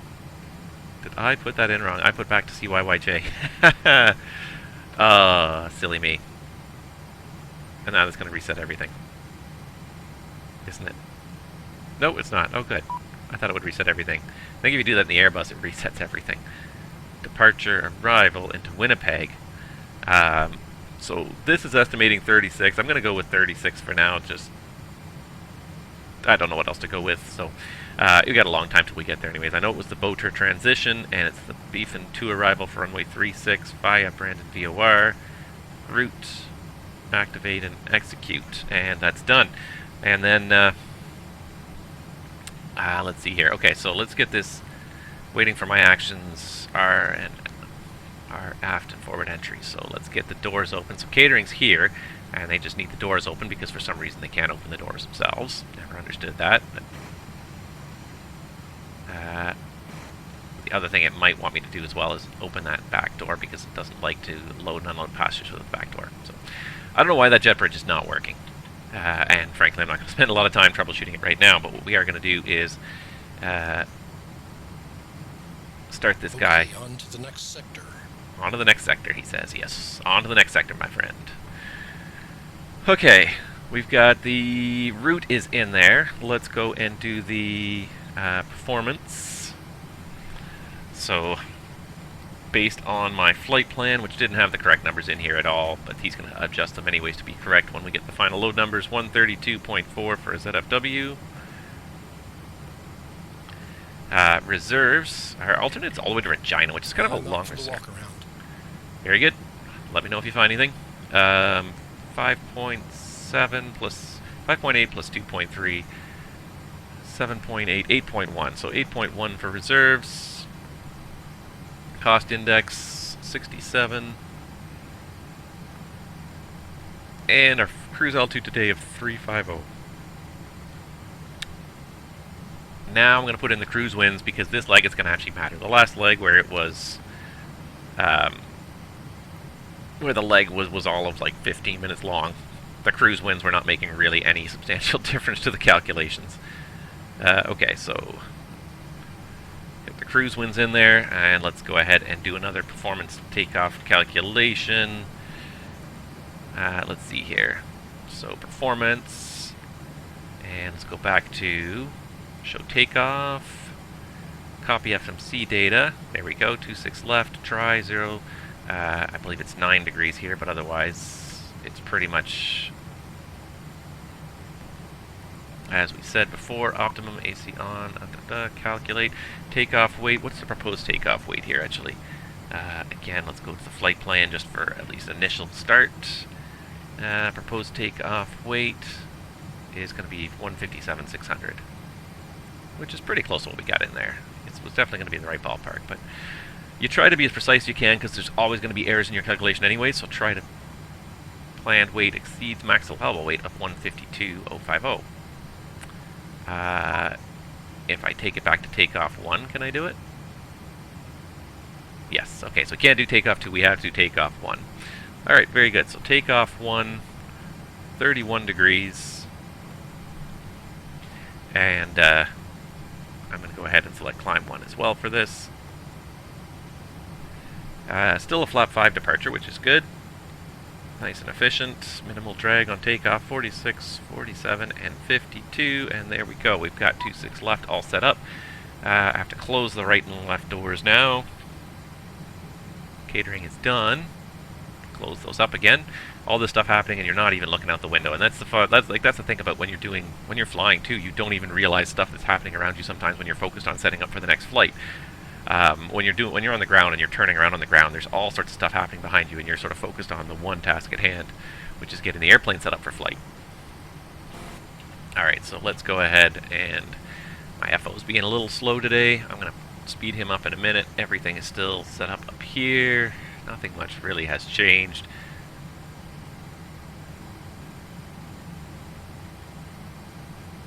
And fuel, is the fueling done?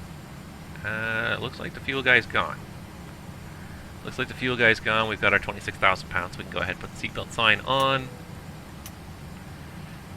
I don't know if this guy switched the ignition or not. I'm going to switch it. I think it's his job anyways, but probes are off, anti-ice is off, hydraulics are all set, and it's all looking good.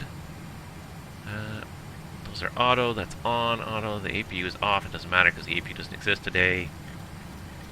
I'm ahead of this guy here, so that's okay. 35,000, that's all looking good. We're going to be off the Vancouver 1 departure, so I'm going to put, actually, because we have actually ATC online, I'm going to put 69. So this is a little trick we do in the business as well. We set the altitude to 100 feet below the normal departure altitude until we get the clearance to confirm that we're getting the altitude we think we are. So that's just a little industry trick. Don't set the final altitude correctly. Set it 100 feet low, and that's a big kind of indicator. If you see something 900 in there, that's usually not right. It's usually even thousands. So that's a hint that, hey, I haven't gotten the clearance yet. Heading is going to be 263 for departure, and the speed is going to have to be 152. Get that on there. Get that on there. There's all sorts of neat little tricks, thousands of things, and the funny thing is, it's a lot of them are not sort of industry standards so much as they are just little things that pilots have sort of little tricks pilots have come up with over the years that that help. For example, one of the most annoying things is asking yourself, did the cabin call secure when you're on your approach? Hey, did they call and say they were secure before landing, or no? Because they have to call and confirm that everybody's seated, everything's stowed away, and everything is safe for landing. And they usually do it, they usually start preparing at 10,000 feet, and usually by about 5,000 they're prepared, and they call up front and they say, hey, we're secure. But there's no way to mark it down on the flight deck, so some people do different things. One thing that we did in our aircraft was we had a little, what we would do is we would take the ident, not the ident button, but the marker button. I don't know if we have even a marker button on here. There it is, marker button. So we would actually just click that in and turn the light on, and that was our indication that the cabin was secure. So you could just look down there and say, hey, yeah. Little things like that, little tricks just to remember stuff, because there's so much to do in this business, and it's easy to forget stuff. Alright, so we got RTO, we got the parking brake set, we got the ground frequency up, we have the transponder set to a neutral code as well, so let's do this. Here are some water bottles for you. The security and safety checks are complete. Are we okay to start boarding? Go for it. Thanks. Clear to board. Alright, I would say it's not too early to call for clearance. I'm going to call for the clearance now. I wouldn't call for the pushback yet, but Vancouver ground, WestJet 482, IFR to Winnipeg. WestJet 482, good morning ground, clear to Winnipeg, Vancouver 1 departure, flight plan route, squawk 5134. WestJet 482 is clear to Winnipeg via the Vancouver 1 departure, and the flight plan route squawk code is 5134. WestJet 482, readback is correct, push and start your discretion, call for taxi. Push our discretion, call for taxi, WestJet 482. Alright, so we got all that in there. The FO's doing the walk around. We're boarding passengers. Ready to copy IFR to Winnipeg. Okay, I'm back from the walk around. Everything looks good. 1013. Very good.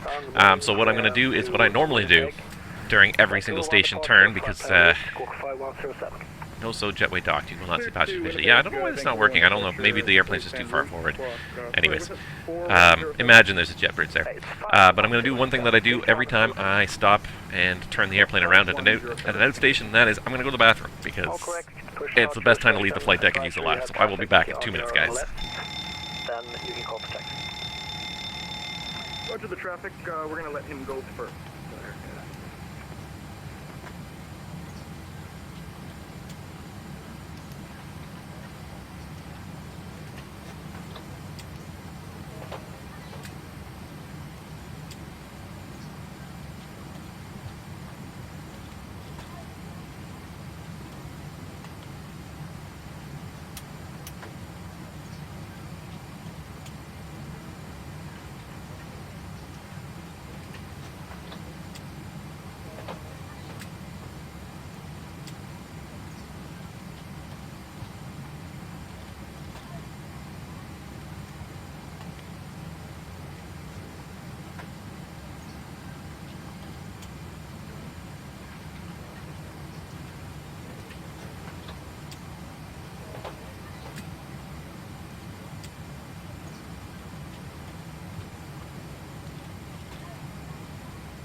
Okay, guys, back in the flight deck. Yeah, it's funny, but it's such a useful thing. I don't want to talk too much about it, but obviously security is a big issue in the aviation industry. Opening the flight deck door is something we try to avoid as much as possible. And so going to the washroom can be just a tedious experience. silly as it is. So I have made it my personal policy. I always try to go when I'm at the airport because then the door is open anyways and it's just easier. So yeah, I'm in that aviating mood, doing everything the way I would do it normally. So yeah, I think we're just about ready. The FO is just going through his flow, and then we'll go ahead and get this get ready to get this process underway here. We'll learn from our experience from last time. We'll make sure we summon GSX for the tug before we start that engine. But I think we're otherwise pretty much ready to go. Let me just make sure I do have... yeah, the current flight screen is open here, so 1,005 miles to go. Yeah, we'll probably be ready to push back and get going in about 10 minutes or less, guys. So just for your planning purposes, I'm just waiting for this guy to finish his pre-flight. But it works because he was in the... Ground WestJet 442, ready for taxi. He went to the did the walk around. He did his thing. I got my flows done. Someone was in the flight deck, and then he goes and does his thing. So timing's working out really well. I'm going to set up the next radio frequency, which is 28.6, because that's arrival is now online, and eventually we get back to center. So.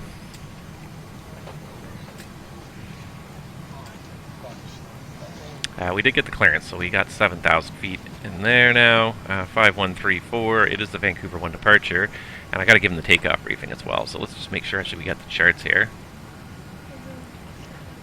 Pre-flight checklist. Pre-flight checklist. Oxygen. Tested 100%. Tested 100%. Navigation transfer and display switches. Normal, auto. Window heat, on. Pressurization mode selector, auto. Flight instruments. Heading 182. Altimeter 3032. Checked. Parking brake. Set. Engine start levers. Cut off. Pre-flight checklist complete. Alright, let's just get some charts up here now. So, let's see here. Show menu, chart clip, edit clip. And actually, how do I route setup? That's what I'm looking for. Use airports from FMS. There we go. Yes. Yes. Usually the yes is in the bottom right corner. That felt a little oddly counterintuitive. Anywho. Oh, now I'm having trouble again here. I had this happen before. Okay.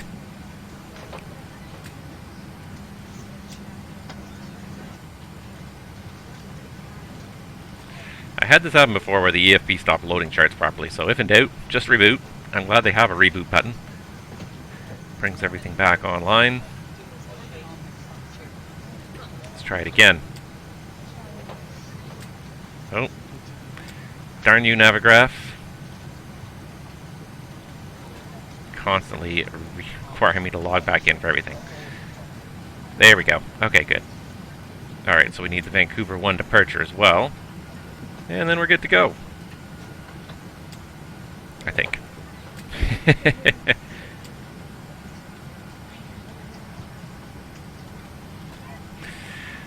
Alright. Are you ready for the departure briefing? Go ahead. Okay, so we are... emergencies are as previously briefed. Engine failure will be a right turn to a heading of 180 after... or left turn to a heading of 180 after departure. Otherwise, we are going to be taxiing out from gate 45 here. So, let me start with the clip of the airport. For departure runway 26 left, so we're about here. We're probably going to taxi out Juliet and then either Lima or just straight onto Hotel and Delta to hold short of runway 26 left. No hotspots on that route that affect us. Let's see here. Departure today is the Vancouver 1 departure. It's on page 10-3 Delta and effective on the 5th of November. Safe altitude 100 miles is 12,800 non-jets. Do not exceed 165 jets. Use noise abatement departure procedures 1 or 2 and refer to 10-4 noise abatement procedure for additional requirements. And for 26 left, heading 263 is assigned by ATC. Maintain 7,000 is assigned. Expect rate of final assigned route. So we have 263 on the heading, 7,000 feet. That's all in there. Terrain, again, highest terrain is to the north of the field, so we'll avoid turning to the north if anything happens. Weather is, it's VMC, not much of an issue today. Operational, no node temps affecting our departure off runway 26 left. We have the Inop APU, so we're going to have to do an air cart start at the gate. And operational, and then that's it, I think. Yeah, we got our fuel. I think we're good to go. Let me just really quickly, I was pulling this up before, and I really just want to see if I can find it here. So I have the FCOM Volume 1, but it's not indexed or anything, so it could be real pain in the butt to try and find specific things here. WestJet 442, contact terminal 128. Is that Volume 1 or Volume 2? WestJet 442, contact Volume 1. So Volume 1, and then you'd have to have supplementary procedures, and then you have to go and find the supplementary procedure for APU engine start. It's because there's no table of contents, it's a really awkward document to use. Normal procedures, it goes on and on and on. Supplementary procedures, table of contents. So let's see if there is. There should be something for start with ground air source. Aha! SP 7.5. So let's actually do it by the checklist this time. Starting with the ground air source, engine number 1 must be started first. Aha, interesting. Did that wrong. That's okay. Yeah, I'm just about ready to go here. I'm just sort of getting myself all organized here. So, yeah, we got the checklist ready, so well, let's just make sure the boarding is done, but I think the boarding is just about all done. It looks like everybody's done here. Yeah, we're going to take off in heading mode. Oh, that was the one thing I was going to do as well, was I was just going to change the acceleration altitude to 1,000 feet, which is more normal for a noise abatement departure procedure 2. 1,000. So we reduce climb power at 1,000 and accelerate at 1,000. That's more normal. All right, and that's basically it, I think.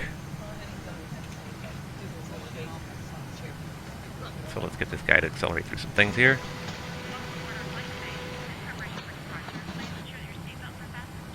Here's the load sheet for you. Thank you. So he's going to adjust the ZFW in the system, which is great. And in the meantime, we could just really quickly read this here, but so starting with ground air source. So when cleared to start, APU bleed switch off. Engine number 1 accomplish use normal start procedures to minimize hazard to cabin personnel. The external air should be disconnected, and engine number 2 started using the cross bleed procedure.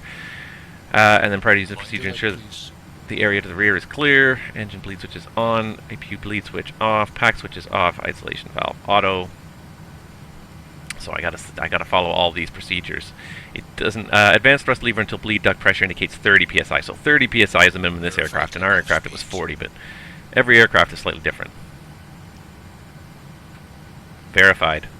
Check. 52. Perfect. All right, he's just doing his thing. We're getting ready.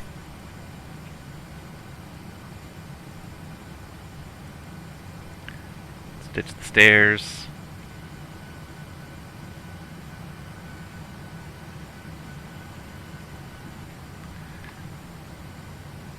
Looks like they closed the back door already. Why the cargo doors are still open, I don't know, but they'll close them in a minute, I think. There they are. I think FS2 crew will close them in 1 minute, just as soon as he finishes his last of his procedures here. Hey guys, all passengers are on board. Are we cleared to close? Go for it. Thank you. Okay. Thanks. See you out there. Alright, that should close everybody off. Let's get ready for pushback and departure.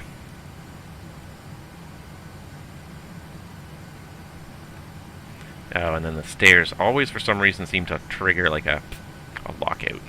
Crying out loud.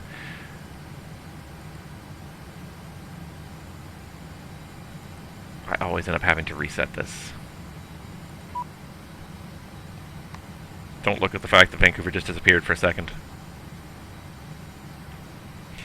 Alright. And for some reason those jet bridges now are not coming back. There they are. Anywho.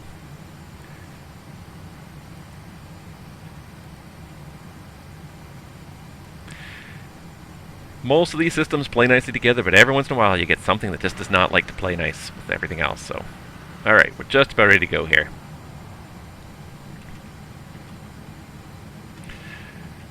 Alright, so we're going to go ahead and get that air cart on. And I have a feeling that I can actually ask FS2 crew to do that. Before start checklist down to the line. Before start checklist to the line. We're ready. Fuel 26.0 thousand pounds. Pumps on. Passenger signs on. Windows. Locked. Locked. MCP. Speed 152, heading 263. Altitude 7,000. Altitude 7,000. Checked. Takeoff speeds.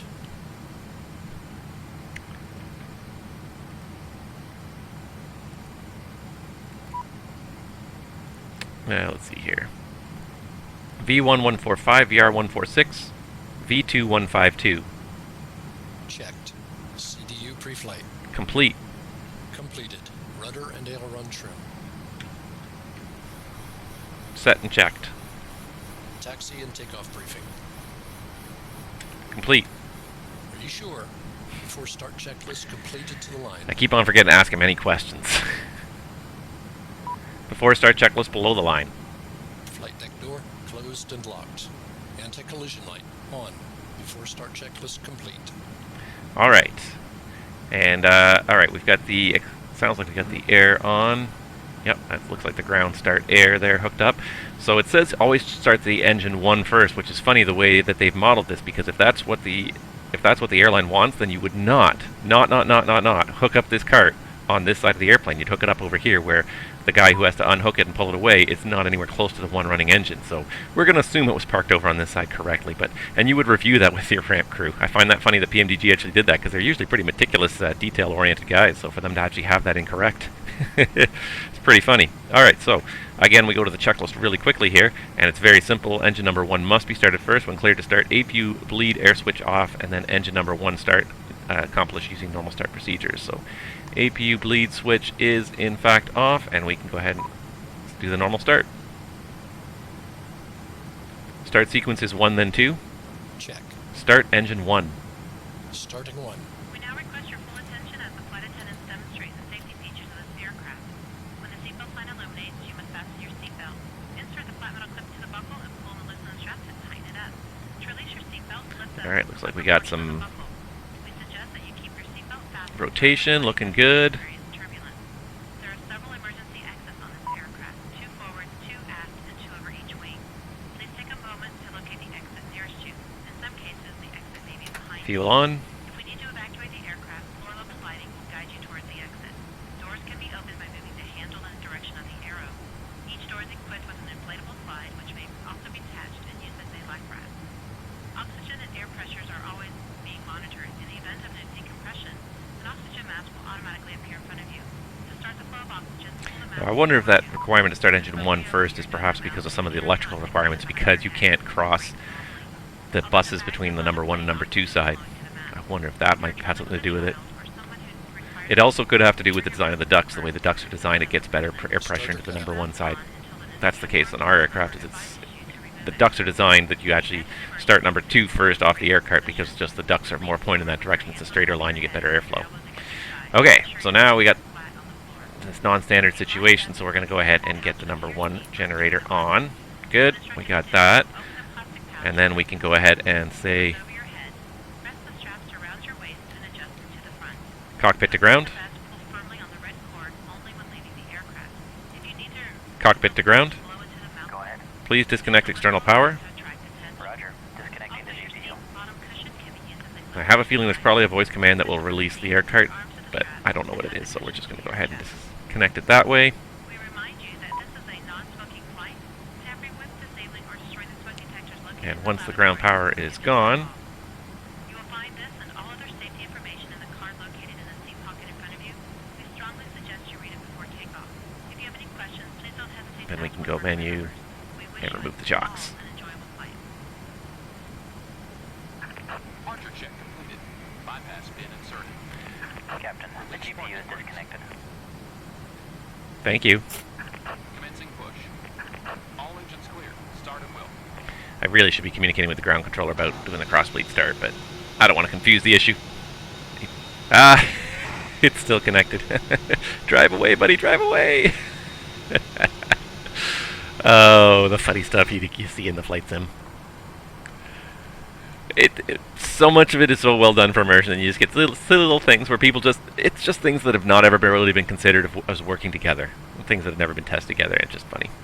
And I haven't tested this either, so I can't complain. I don't know what the proper procedure is, or if there's a good procedure for doing this. So then we just sit here, we don't do anything until we actually stop, and then we can pull out our checklist. Wow. What a lot of work this is, though. I tell ya.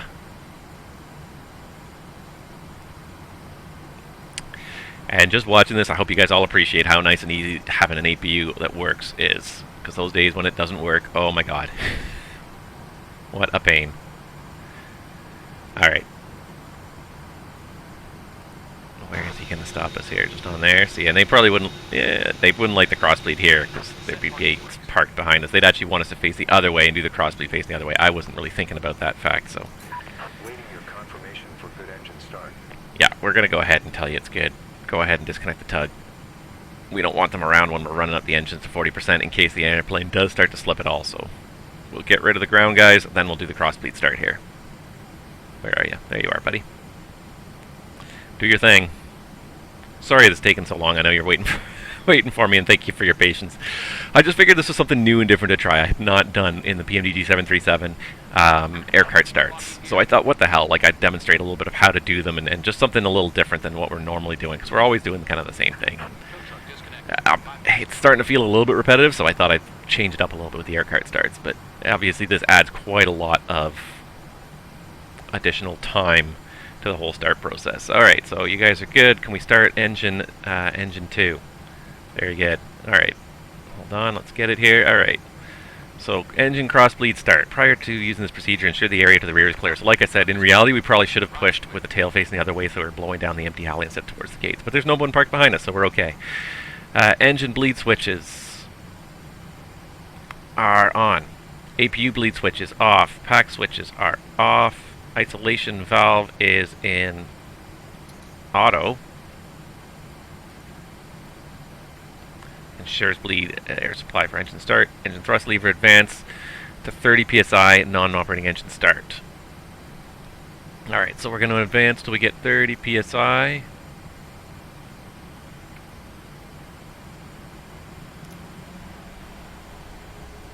So hopefully you guys can see that in the corner over there. This is the best I can do, so that's 30 psi.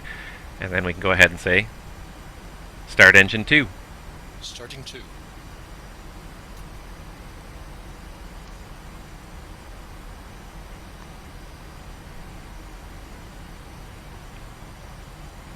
There we go, we're getting rotations, looking good.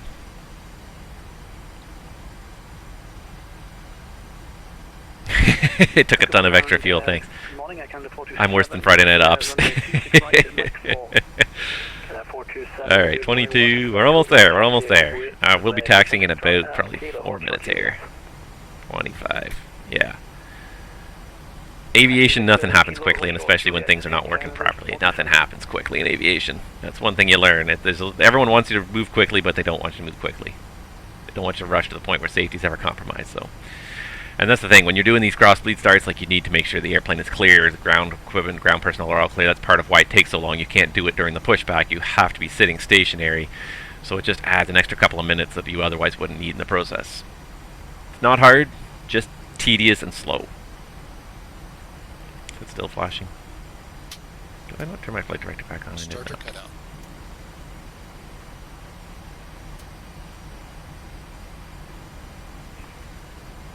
Alright, so starter cut out, so we can go ahead and bring that back to idle. And is there anything else post checklist here? After starter cutout, adjust thrust on both engines as required. So basically bring it to idle. Flaps 5. Flaps 5.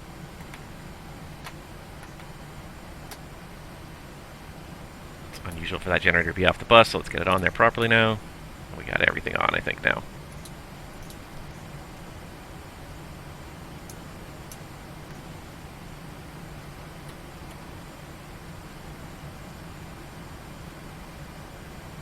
Before taxi checklist.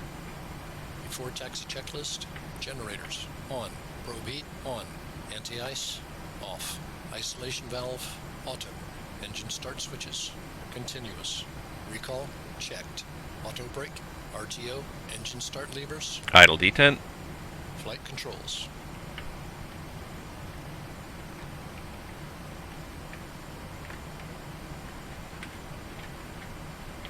Checked. Dispatch clearance Checked. checked. Before taxi checklist complete. Vancouver ground, WestJet 482 is ready for taxi. WestJet 482, runway 26 left, altimeter 3032, taxi via Juliet, and Hotel Delta, hold short 26 left. Juliet Hotel Delta to hold short of 26 left to WestJet 482. Clear on the left. Clear right. Taxi light on. Set taxi light on. 1013, taxi, question runway 26 left for departure, altimeter 3033. Taxi Juliet, hold short, question Hotel Delta to hold short runway 26 left and follow WestJet 737. Bye.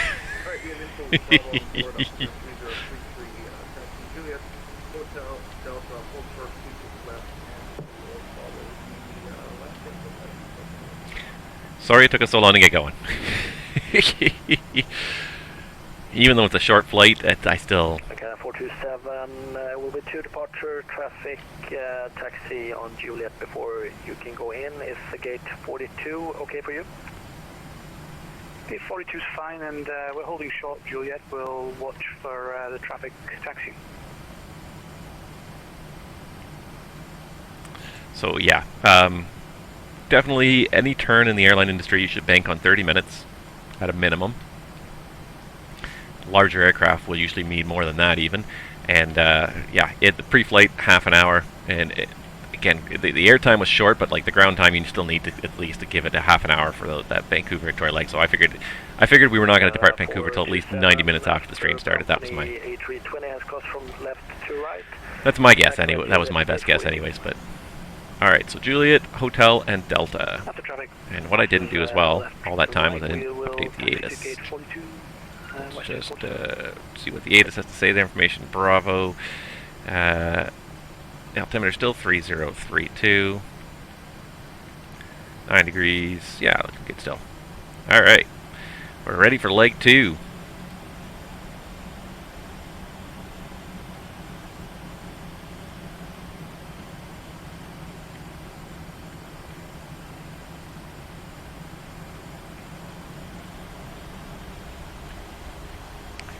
Away we go.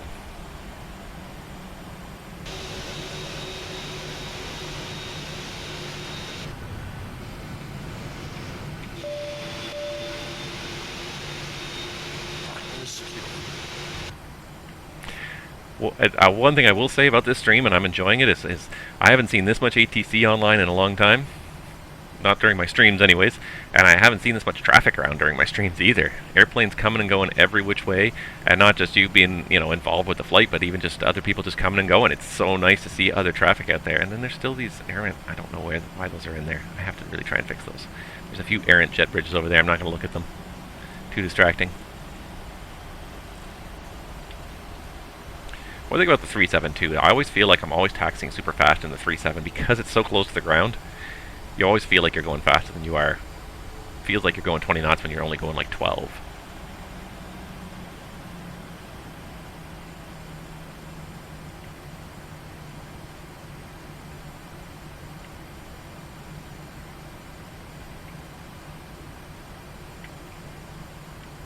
All right.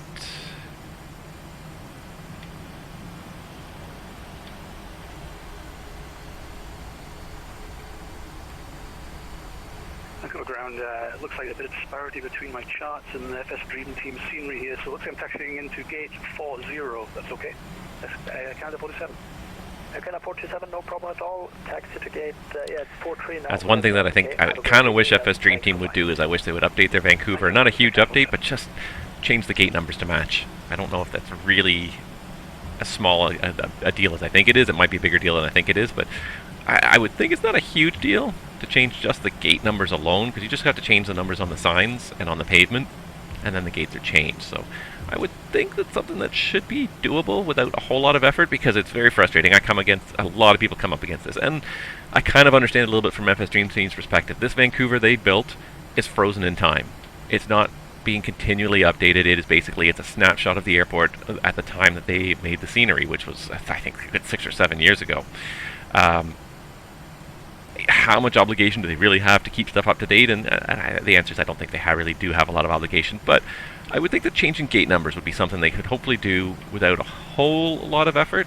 You know, maybe even recruit somebody, give them some inside access to their scenery, and just say, hey, can you just go and tinker with these things, change these things for us so it's up to date. Because the gates all moved, and most of the time in airports, gates don't move. Once gates are kind of established, that's gate 42 forever. You know, and other gates may open and close, but usually they don't change it. But at some point in the last 6 or 7 years, they renumbered all the gates in Vancouver, and it's very frustrating when you're dealing with it as a sim pilot, because if you've got current charts, you're looking at the charts and they don't match what you've got in the scenery, and that's a little frustrating. If, you know, you kind of understand when the gates are not there. If this concourse didn't exist back then or whatever, okay, you kind of get that. But for the gates that are in the same place but just have simply been renumbered, very frustrating, and that's something I kind of wish FS Dream Team would kind of get with the program and update those. But anyways, before takeoff checklist. Before takeoff checklist. WestJet 482, contact terminal 128.6. Good day. Terminal 128.6, WestJet 482. Flaps 5, green light. Stabilizer trim. Set and checked. Before takeoff checklist complete.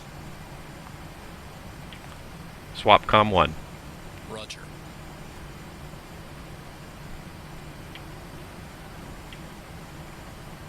.337 is going to be center again. There we go. Vancouver low, WestJet 482, holding short 26 left, ready for takeoff. WestJet 482. Vancouver terminal, good morning. Winds are 2007. Contact me airborne, clear for takeoff, runway 26 left. Call you airborne, clear for takeoff, runway 26 left, WestJet 482. Clear on the left. Clear right. Before takeoff procedure. Check.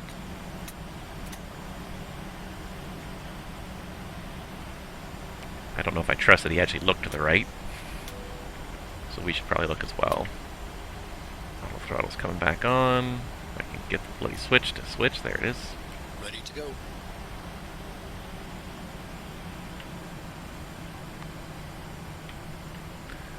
Alright, here we go for leg 2.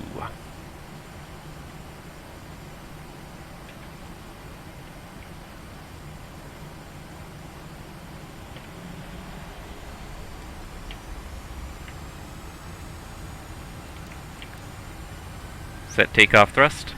Check.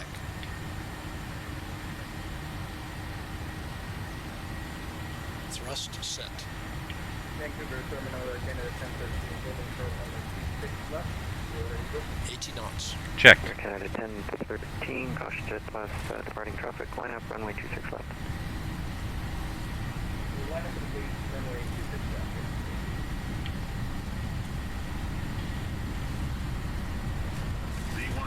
Rotate.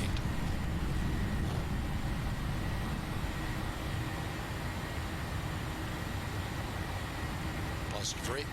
Gear up.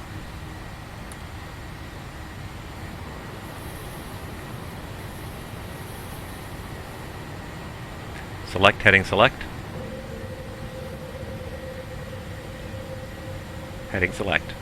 Check. Select flight level change. Level change. Set speed 220.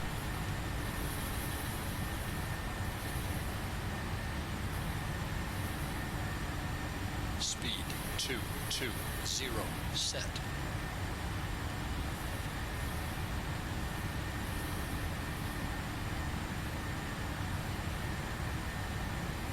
Set speed 230.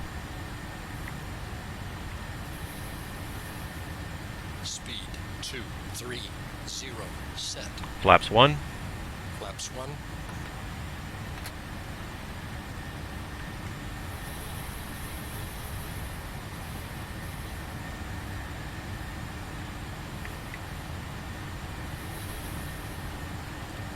Flaps up. Flaps up. Select Command A. Command A. Vancouver departure, WestJet 482, 2700, climbing 7000. WestJet 482, identified. Turn left heading 180, climb 15,000. Left turn 180 and climb 15,000, WestJet 42.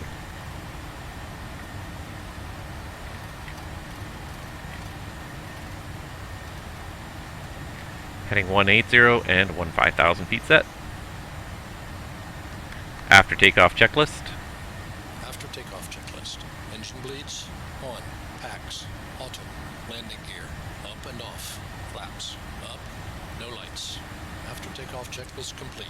Checked. Alright, away we go. And hello from the UK. Welcome aboard. Happy to release the cabin crew.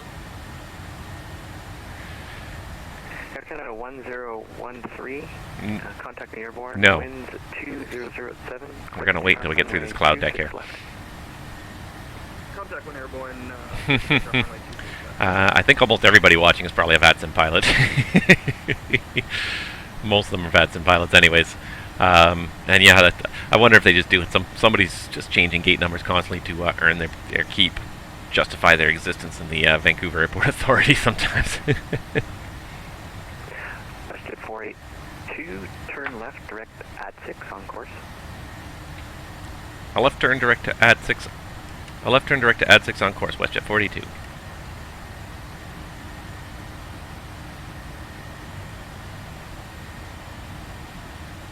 LNAV, and let's go VNAV. Now that we're turning on course, we can accelerate. That's another thing that we try not to do, we try not to accelerate too much until we're actually somewhat turned on course. If you're taking off opposite direction of where you're going, there's no point in accelerating to high speed until you start to get turned on course. So depending on what your your minimum clean speed would be. So 220, you can just do it clean, 220 to 230 before you get turned on course.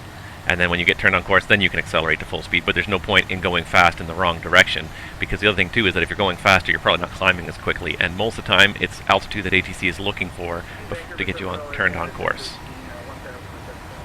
You're not a VATSIM pilot, you're a VATSIM hack. Was that Air Canada 1013? I have so many obligations that I would love to do a flight around the world, but I don't know that I have the time. Though I do appreciate the offer, and I'm sure some people probably will consider taking you up 1013 identified in this channel, because we try to do as much flying as possible, but I don't fly nearly as much as I would like. Okay, lights are all off. He's getting those off. They were doing pretty good. Go for it. I did it anyways, so screw you. I think we're just about above the whole cloud deck here, so. WestJet 482, contact Vancouver Centre 133.7. Vancouver Centre 133.7, WestJet 482, good day.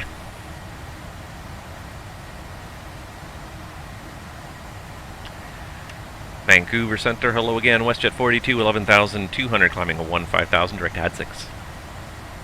WestJet 482, Vancouver Centre, climb flight level 350. Climb flight level 350, WestJet 42, thank you. There we go, 350 is set, and we are on our way, ladies and gentlemen, now. Let's figure out how long it's actually going to take us to get there. Let's do it up on here on number 2. So progress will show in Winnipeg 1754 Zulu. 1754 Zulu with 10.8 in the tanks, and I think we needed about 8 something for our reserve, so we can bump up the cost index and see if we can get that down a little lower. And actually, before I start playing with the cost index too much, let's do this. Let's get the winds in there first. Oh, and you know what? I didn't actually have to use this downloader, because I didn't actually download the winds for this leg. I downloaded them for the last leg, I'm pretty sure. So now we can request the winds.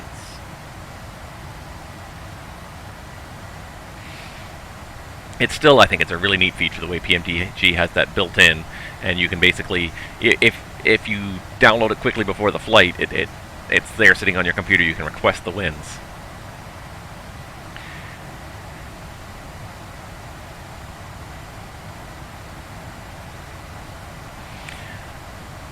And FMC says we got our winds ready. Load. I'd be curious, you know, and I don't think I have the time to really participate in around the world flight, but I'd be curious to just follow you guys as you do it. So please, you know, if you look in my description, I think I have my Discord link in there, and if I don't, let me just post it anyways, if I can find it. Give me 1 second here. But if you post it in the Discord, I've got an open chat channel. You can post updates on when you're scheduled your flights, and we can certainly, if we have time, we can participate. I'd be curious to see it anyways. I'm not going to have time probably to do it. I never have as much time as I would love, especially for flying. But also if you let me know when you're flying through Canadian airspace, I will do my best to provide some service for you as well.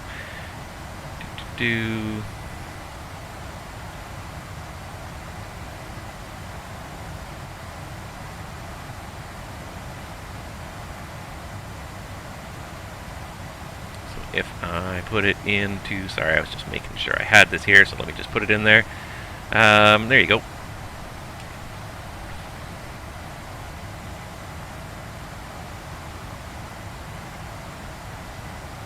Scheduling for pilots. Yeah, absolutely, we can talk about it.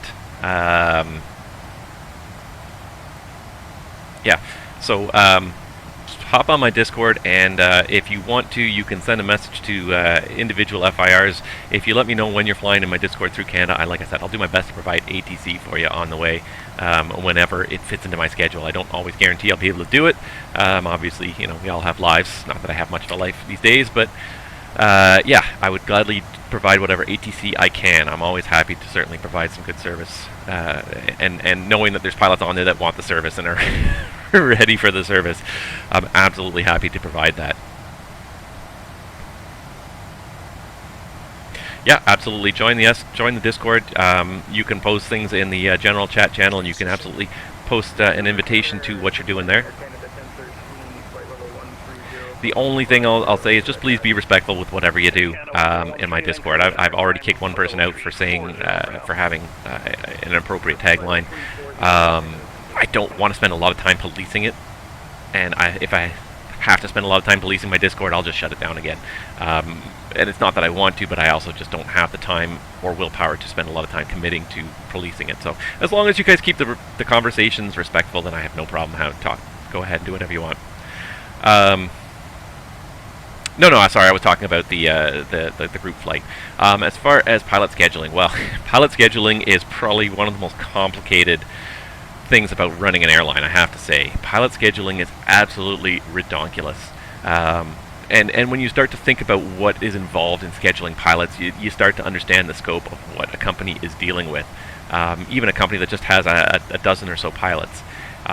First of all, even if they're all rated on one airplane, if you only have one airplane in the fleet and they're all rated, they're still, everyone's going to want different days off. Everyone's going to want, and there's of course rules you have to follow for how many days off you have to give, how many days of work you can have before you have time off, rest rules. I've tried dealing with it, and it's incredibly complicated. Even just from a personal perspective of dealing with just my schedule, it's challenging to keep track of. Trying to keep track of a group of hundreds of pilots is just ridiculous. So in the age of computerized software, it's gotten a little bit easier because the computers can do things a little better.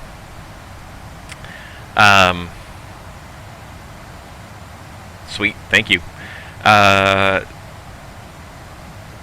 but yeah, so the way the scheduling works out, first of all, most airlines work on a seniority basis, which basically means you go through the seniority list, and the person at the top of the seniority list, the person who was hired first, can make all their requests with the scheduling that they want, and then when their schedule is done, then it moves on to the second person, the third person.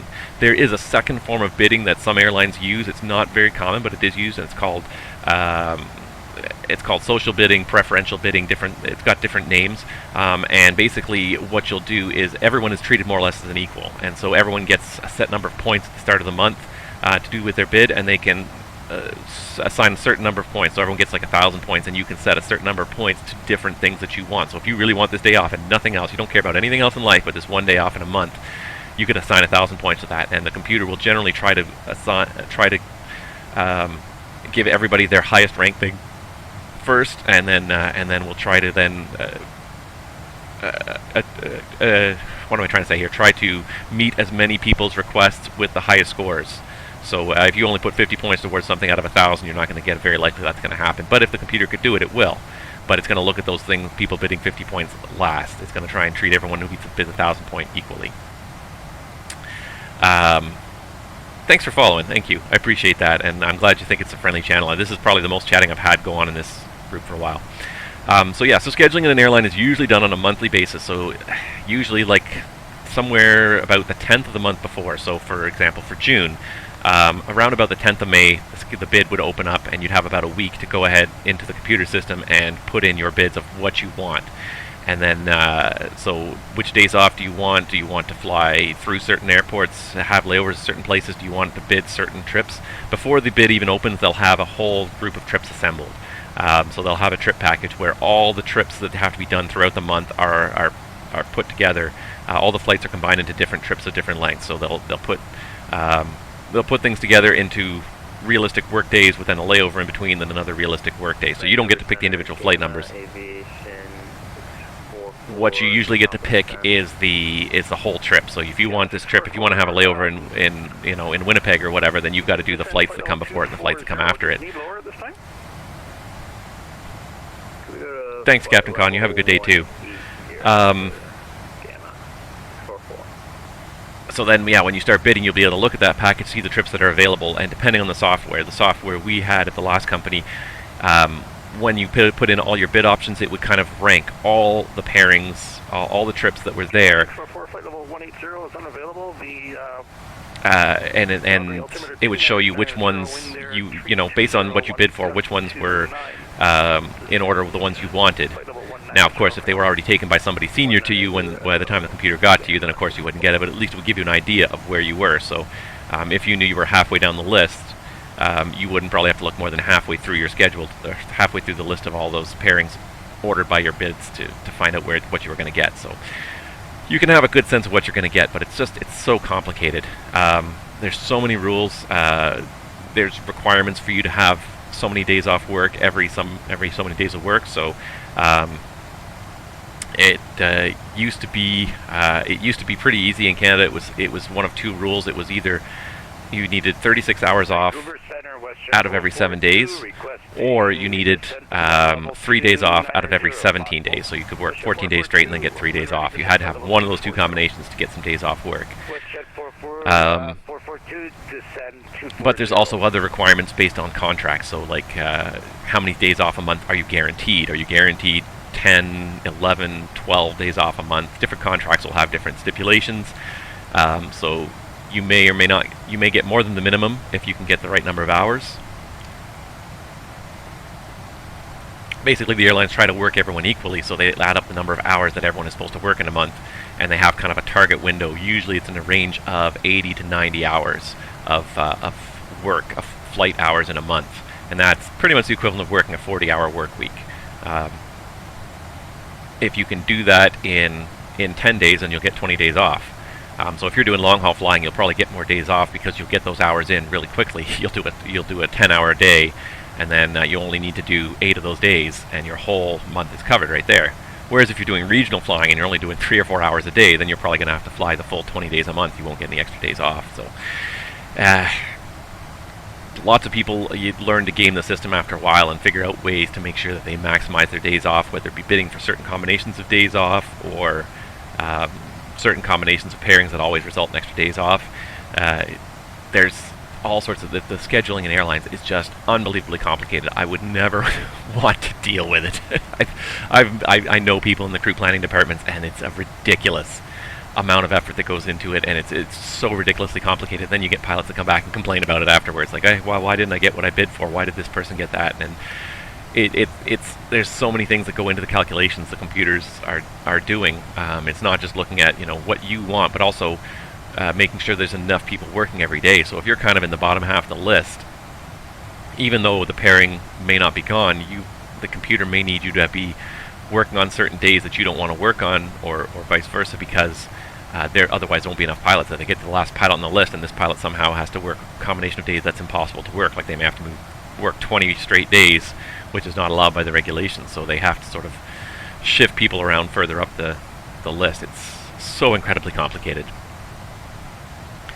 If you have specific questions about scheduling, please ask them, because I could go on a lot, but there's, like I said, it's such a complicated thing to deal with. There's so many permutations. You have to consider what are the federal rules and regs on individual pilot for daily, weekly, max flight time, or work hours? So there's a good question, and this all changed too, so I haven't even learned it all that well yet, because finally, last December, or was it the December before that? No, I think it was this past December. The new duty rule regulations finally came into effect in Canada. 10 years behind the United States and like 15 years behind the rest of the world. Canada, unfortunately, was the problem child of the aviation industry in terms of we had the worst duty rule regulations of almost any country. We were in the bottom 3 countries in the entire world for what our pilots were forced to fly and what was considered legal. So prior to 2020, 14 hours was the limit in a day, and then you had to have enough time off to get 8 hours of sleep plus some time for hygiene, food, etc. So generally you'd have about 10 hours off. So you'd work a 14-hour day, and the minimum you could have off was 10 hours. Some companies would be targeting quite a bit more than that, but some companies, sometimes the schedule would require you to show up pretty much 10 hours after you'd gotten off work. Now it's changed, and it's incredibly complicated now. So now it's no longer one set time. It's now depending on when you start and how many legs you're going to do, and also even what type of operation you're in. That determines how many hours you can fly in a day. So the earlier in the morning you start, the less hours you can do in a day. I'll see if I can pull it up here because it's a table and it's ridiculously complicated.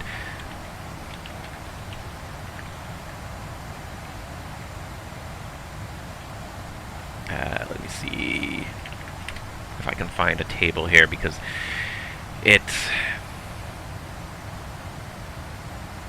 like I said, it got quite complicated. Let me see if I can find the tables here. Nope. Sorry. Like I said, it really did. It's good. At the end of the day, it's good. It really is good. And I don't mean it's bad, but it just got complicated to the point where it's not easy to memorize. Like I have a little cheat sheet that I keep with me when I'm flying to make sure I know how much every day I'm allowed. Because it is, like I said, it's gotten very complicated. Let's see if I can find it here. Yeah, is it similar turbulence? Are you flying Active Sky as well?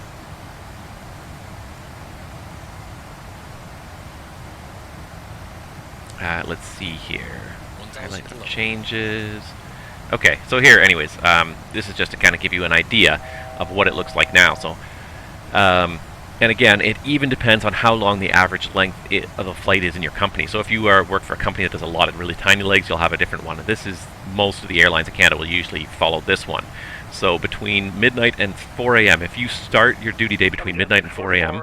Edmonton's offline, frequency change 200 frequencies is approved, and have a good landing at Calgary. So if you start between midnight and 4 a.m., and if you're scheduled to do between 1 and 4 flights, you have a maximum of 9 hours. 5 or 6 flights, still 9 hours, 7 more. But as you'll see, like you get to these longer days, the more flights you do, the more tired you'll be, the shorter your days get. So starting at 4 a.m. to 4 to 5, that increases to 10 hours if you're doing only 1 to 4 flights. So for today, and then this is always going to be in the local time that the pilot is acclimatized to. So normally this will be your home time zone unless you spend a long time at a outstation. Spend like 2 days at an outstation, then you kind of become acclimated to that time zone, then that's when this counts from. So let's say, for example, I think today in Vancouver, let's see, we started at, I think, 229er when ready to send 9, I think we started between 6:30. So because we're only doing 2 flights a day, we would have a 12-hour day. We could work as much as 12 hours. However, if we increase it to as much as 4 flights, we do 12 hours. If it went past 4 flights, we'd have to start reducing it. So it's an incredibly complicated matrix now. It's based on science now. You know, obviously, if you wake up in order to be at the airport at 4 a.m., you're going to be pretty tired. You're way on the backside of your clock. You get a lower day. If you show up between 7 and noon, 7 and 1 p.m., you get the maximum day because that's kind of the ideal time to sort of wake up. So it really became quite complicated. There are also limits to how much pilots can fly every 90. Again, it's also changed. Every 90 and 365 days, I believe there's now a limit.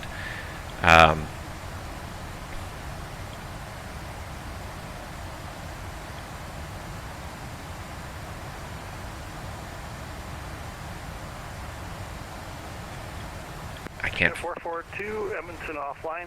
Switched on. I don't see it here.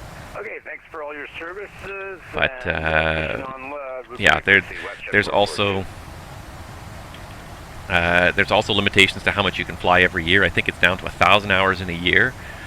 And then every... Air Canada 1013, climb flight level 370. Let's see here.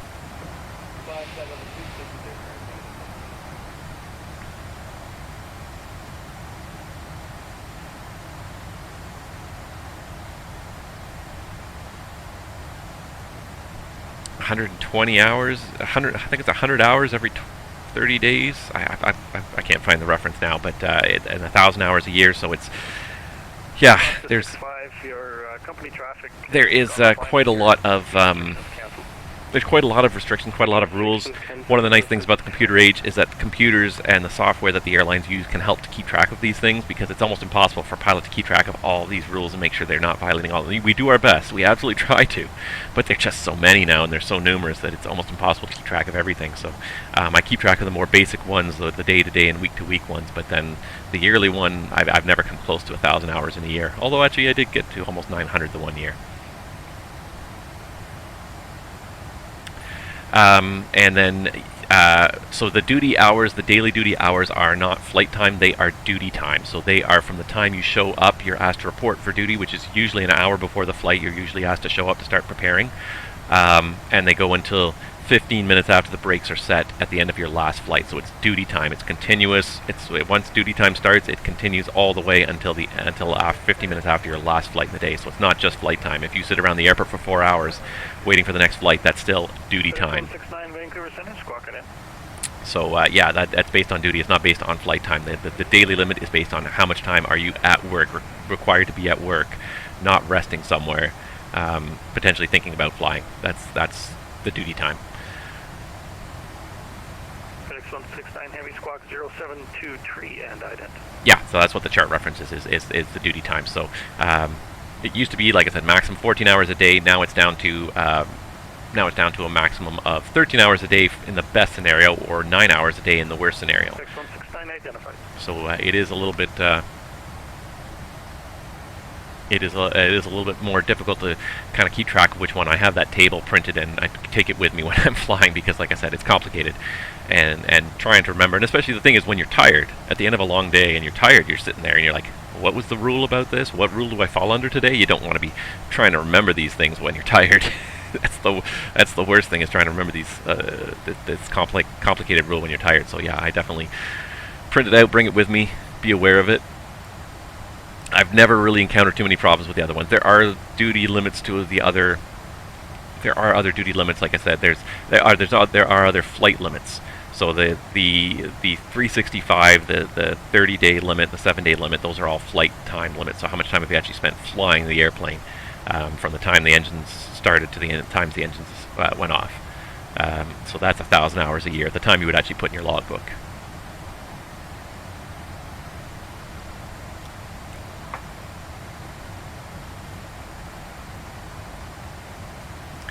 Yeah, very complicated topic.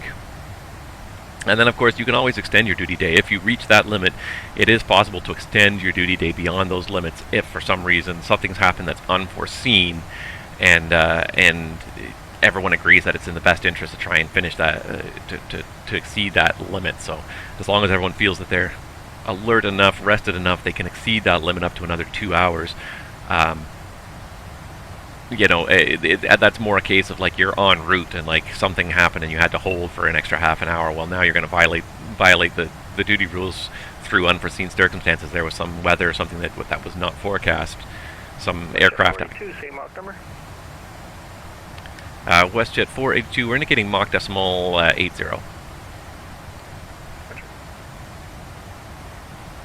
And since we said it, let's just. One thing we did mention. 1013. What's your plan Mach number? I can pick that up a little bit here. 78.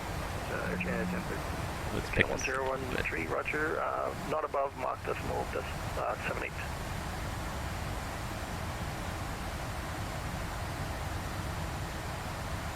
We do 125. What does that bring us to? That's going to bring us to an even Mach 8.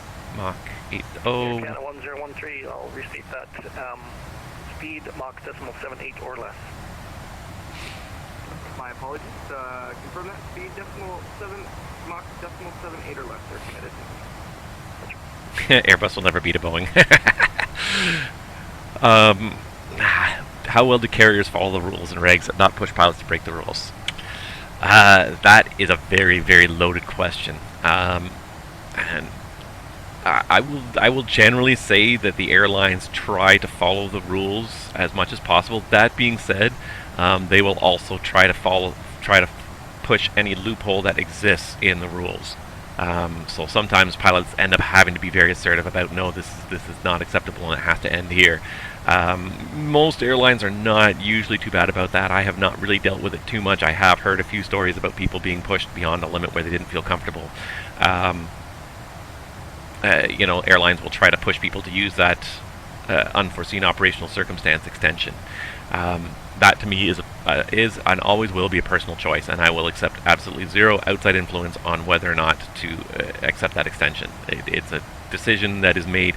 That decision to me to extend the day beyond the duty limit is made between the crew members. So I would look around at the rest of the crew members. If it was coming down to that point, we would have a discussion among myself and all the rest of the crew members. I'd bring the cabin crew on board, as well as the obviously first officer, anybody that this would impact. And and like I said, it would be a discussion that would happen between these crew members and nowhere else. And as long as everyone is okay with it, nobody feels tired, then the answer would be yes. If one person objected to it, then that would be the end of the discussion. The duty day would not be extended, and we would have to find a way to deal with it without extending the duty day. And as far as I'm concerned, I've had people ask, well, who said no? And as far as I'm concerned, as the captain, when somebody says no, the whole crew says no.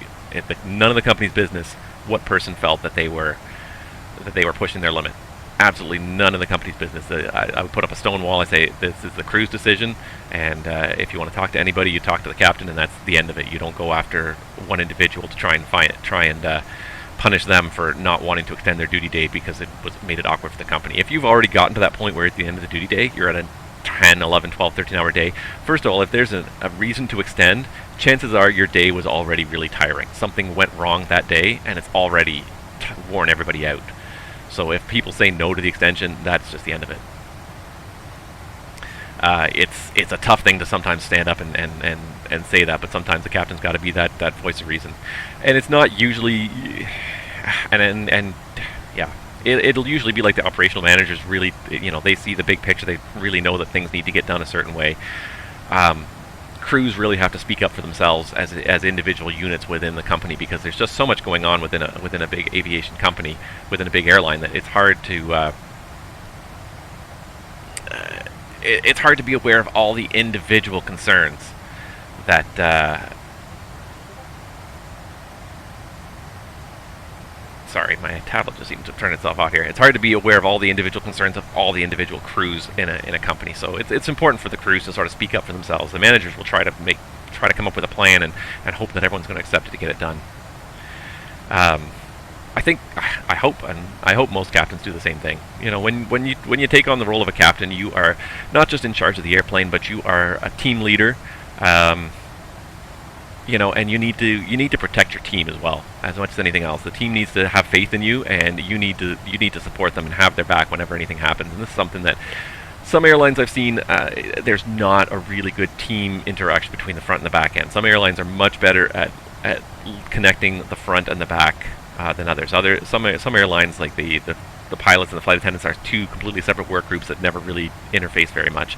Other airlines, you get into the airplane, and whoever's in that airplane as a crew member, flight attendant or pilot, everyone works together. Everyone is part of the same team to get the job done, and that to me is the important thing. Is making sure that the crew will have your back if you have their back, and you want people to feel comfortable. You want them to trust you because you want them to feel comfortable to bring forward concerns and problems and ideas and whatever. So, you know, if I think there's going to be a problem, like, I want to know about it, right? If I think there's going to be anything,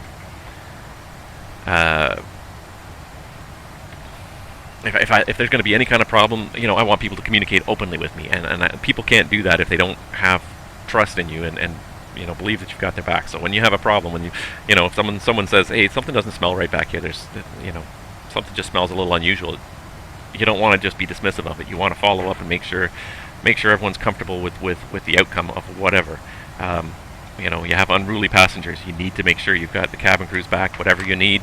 You need the police, no problem. We'll make sure the police are there for you. You need someone to stand behind you while the passengers are getting off to make sure that, just to show you that they provide backup. And it's a funny thing, and it really bugs me a lot about this business, is that people have almost zero respect for flight attendants and, like, the ultimate respect for the pilots. And at the end of the day, they're all members of the same team. If you respect one, you should respect the other members of the team. But for some reason, people will not listen to flight attendants, but the second a pilot says something, they come on the PA and say something, or they come down the aisle and they say, are we going to have a problem here? All of a sudden, people sit up straight and they behave. And it's like, why would you not do that for my crew member here, whose job it is to ensure everybody's safety in the cabin? It blows my mind. That's awesome. Winnipeg's online. But it blows my mind how people don't treat other people with respect. I just don't understand that sometimes, why that happens. Anyways, it really bugs me. I mean, I understand it a little bit sometimes, but it really bugs me. It shouldn't happen, and I don't understand why it has to happen. So, anyways, that was a bit of a detour from talking about duty regulations, but I'm glad we had something to talk about, because there still is not very much happening in the flight sim world lately. Nothing too exciting, really. I'm looking forward to new airplanes, but nothing much is coming out that's very new and exciting that I've seen, anyways, in the last week or so. How are we doing here? I've been so busy chatting, I'm barely even sort of aware of where we are here. We're coming up to Axley here, so let's just have a quick look here. We are kind of reaching the end of Vancouver's airspace here, slowly but surely. Another... Why do I not have... Oh, this is summary. Live map, that's what I'm looking for. Show me the live map without crashing the computer, please. I certainly hope, too, that this tracker started. It did. Okay, good. That would have been bad if that didn't start. Alright, so there you go. There's you following me there, Lucas. Thank you. And, yeah, so we got some Winnipeg ATC online later. That is great to see. Hopefully that'll still stick around. This has been kind of fun, though, kind of getting this turned down, and I'm sorry it was so slow. Yeah, I think you're right. I think that's part of it. People still think of flight attendants as glorified waitresses and waiters, and that's absolutely not the case. The number one primary job of the flight, of the cabin crew as a whole, is safety. It's making sure that everyone in the cabin is safe, that they know about any important procedures they have to know about, especially if there's ever an emergency. They are the ones that guide the passengers to make sure that they get out of the emergency safely. So yeah, I mean, the role of serving meals and whatnot is secondary to that safety role, but people, because the safety role is so seldom invoked, I think that's why people just get used to, oh, well, this is the person who brings me peanuts, or pretzels or whatever, you know, and that's, I guess, yeah, the airlines don't do any good job of conveying that either. But again, it's one of those things too, that because the safety role is so seldom invoked, we are such a relatively safe industry most of the time. It's so seldom does anything, you know, 99% of flights happen and nothing untowards happens, and all the safety happens without anybody having to tell the passengers anything extra. People forget about that role.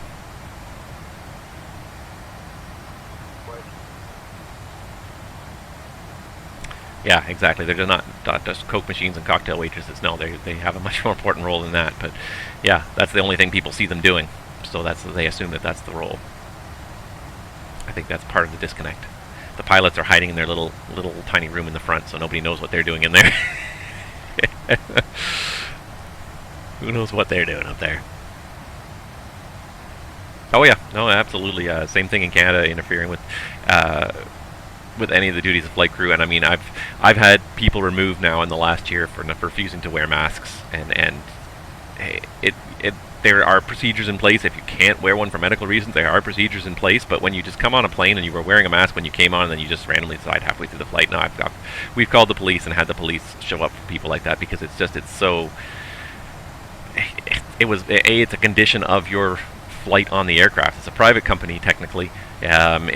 You know, they can set conditions that they want when you buy your ticket, and that was one of the conditions that was set. And if you choose not to abide by that condition, well, first of all, you're not going to get to fly again. But second of all, like, you're endangering the lives of other people, and yeah, absolutely interfering with any crew member. Yeah, it's the same thing. It's a federal level offense in Canada as well. Ferguson change approved. Dep Brf C29. Thanks. Have a good day.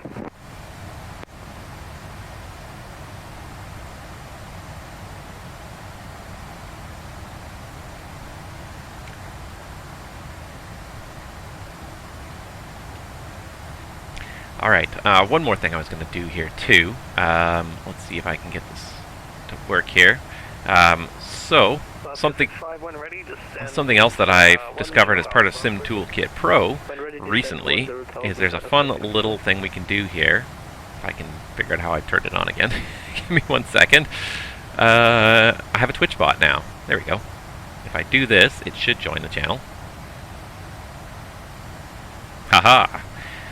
My Twitch bot has joined the channel, and this is something fun that I discovered. I didn't know that Sim Toolkit Pro actually did this, but you can type in a bunch of commands now to get a couple of different interactions with my Twitch bot. 65, the catch can altimeter 3015, the wind 110. You can. Did you need the weather? You can ask it about the route, the ETE, the destination, the flight.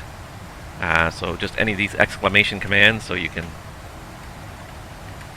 ask it departure or arrival. I don't know if specs works, because I don't think I've defined. No, I don't think it works. These are the ones that are defined by Sim Toolkit Pro, anyways. But the fun one is the prediction one. So this is a kind of a fun little game to play. Enter a prediction for the landing rate at the destination. I don't think it does type of aircraft. If you guys are interested, though, Sim Toolkit Pro does have a Discord as well, and you can probably make those suggestions. I'm sure they'd be willing to consider some of those suggestions. But the one that I think is kind of fun is the prediction. So you can predict what my touchdown rate's going to be. That's just the time en route, so that's 1 hour, 34 minutes, and 19 seconds left to go. That's just the time. That's just the prediction of the time from now. So if you were to do predict, and let's say you think I'm going to do 100 foot per minute landing, you can do predict, and there you go. So when we land in Winnipeg, you guys can predict what you think my landing rate's going to be. You don't win anything other than just bragging rights, but the Twitch bot will announce who the winner is after the landing. So just a fun little game to play. You know, that's a good idea. I don't know if I can. I think there is a way to do it. I haven't actually messed with that overlay in a long time. I set it up quite a long time ago, to be honest. I set that overlay up a long time ago. I'm not sure if there is a way to set the type of aircraft. There probably is. I just don't know what it is. I'd have to go and read the documentation for that overlay software. Thank you, Travis. Fortunately, if you don't put an exclamation mark in it, then it doesn't count.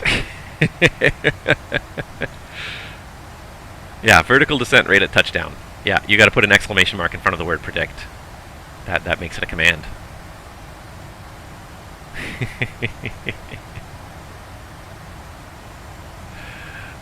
Good times. So, like... Yeah, that's just rude. It just shows you how much faith Travis has in me. I don't think you're going to win. I don't think I should probably predict my own. I'm gonna predict 10. I'm gonna predict 10, and I'll let you guys have the. So you can change your prediction at any point in time as well, just by doing another prediction. So there's only one valid entry so far, but if you guys want to guess that, well, you can wait until the end of the flight to see how it's going, and if I look tired, then maybe you'll want to bump it up a little bit. There you go, 167. There you go. That's probably a pretty realistic guess there.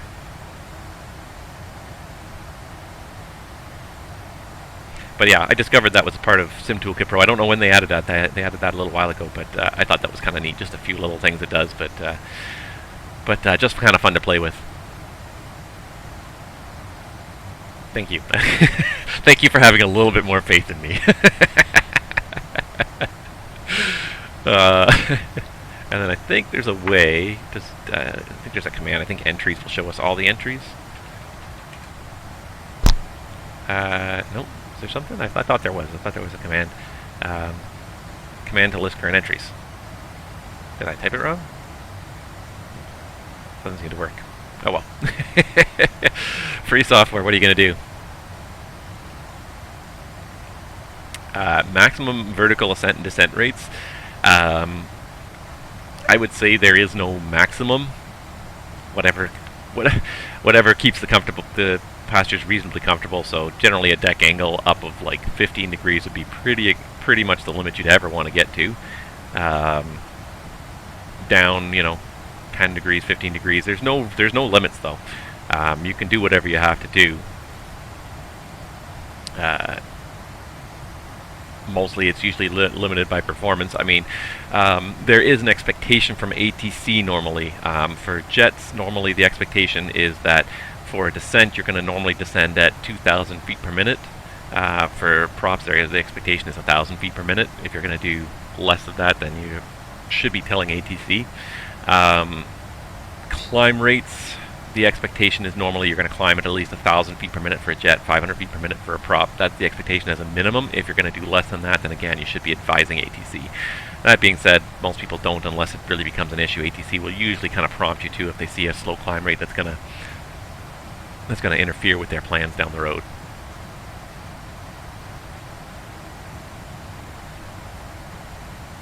As much as I'm enjoying the stream, I'm sort of looking to step away here in a little bit because I'm already getting kind of hungry for lunch, so I kind of want to step away before we get to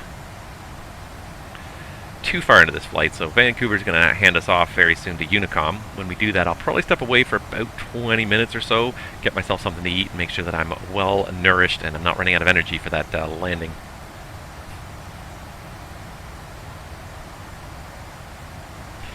Yeah.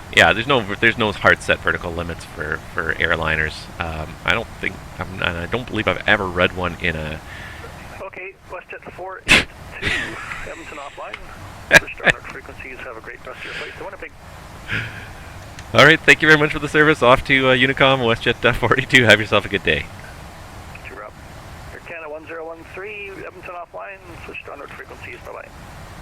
And thank you for that, Brad. I was not really trying to drop a hint that I wanted to go to Unicom right away. I was just sort of waiting for that opportunity to step away once I got to Unicom. So didn't mean to leave your zone too quickly there. But thank you for that, Brad. Anyways, appreciate that. So, guys, I hope you're enjoying this. I'm really enjoying this. It's kind of a lot of fun to see so many people actually chatting in the stream here for once.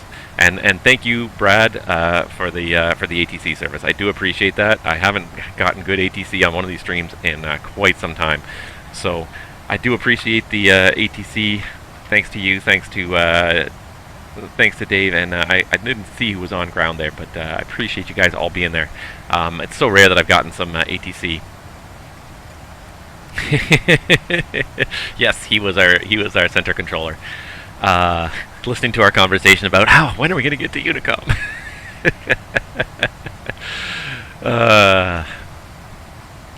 I didn't see who the ground controller was. I honestly I missed it, and I didn't recognize the voice. It sounded familiar, but I didn't. Yeah, it's a shame that ATC. It's a shame the airline industry does not bend over backwards to help their crews out like this. But I'm going to step away for probably about 10 to 15 minutes here. I'm going to go and grab something to eat, and that way, like I said, I'm well nourished and I'm energized again for our arrival into Winnipeg. So thank you guys so much for watching the stream. I appreciate it. I'm going to make this step away as short as I can. But I do need to get out of the flight deck and just take a short break here. So I'm going to say I'm going to be back. I'll give myself 20 minutes at the outside. So I'll say 16:35 we'll be back, and hopefully it'll be even less time than that. But thank you guys so much for watching. Again, I hope you are enjoying this. I'm enjoying this a lot. I hope you'll stick with me, or at least come back in half an hour or so and watch us get ourselves set up for that arrival into Winnipeg. So thank you guys for watching, and I'll be back in just a little bit.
Okay, so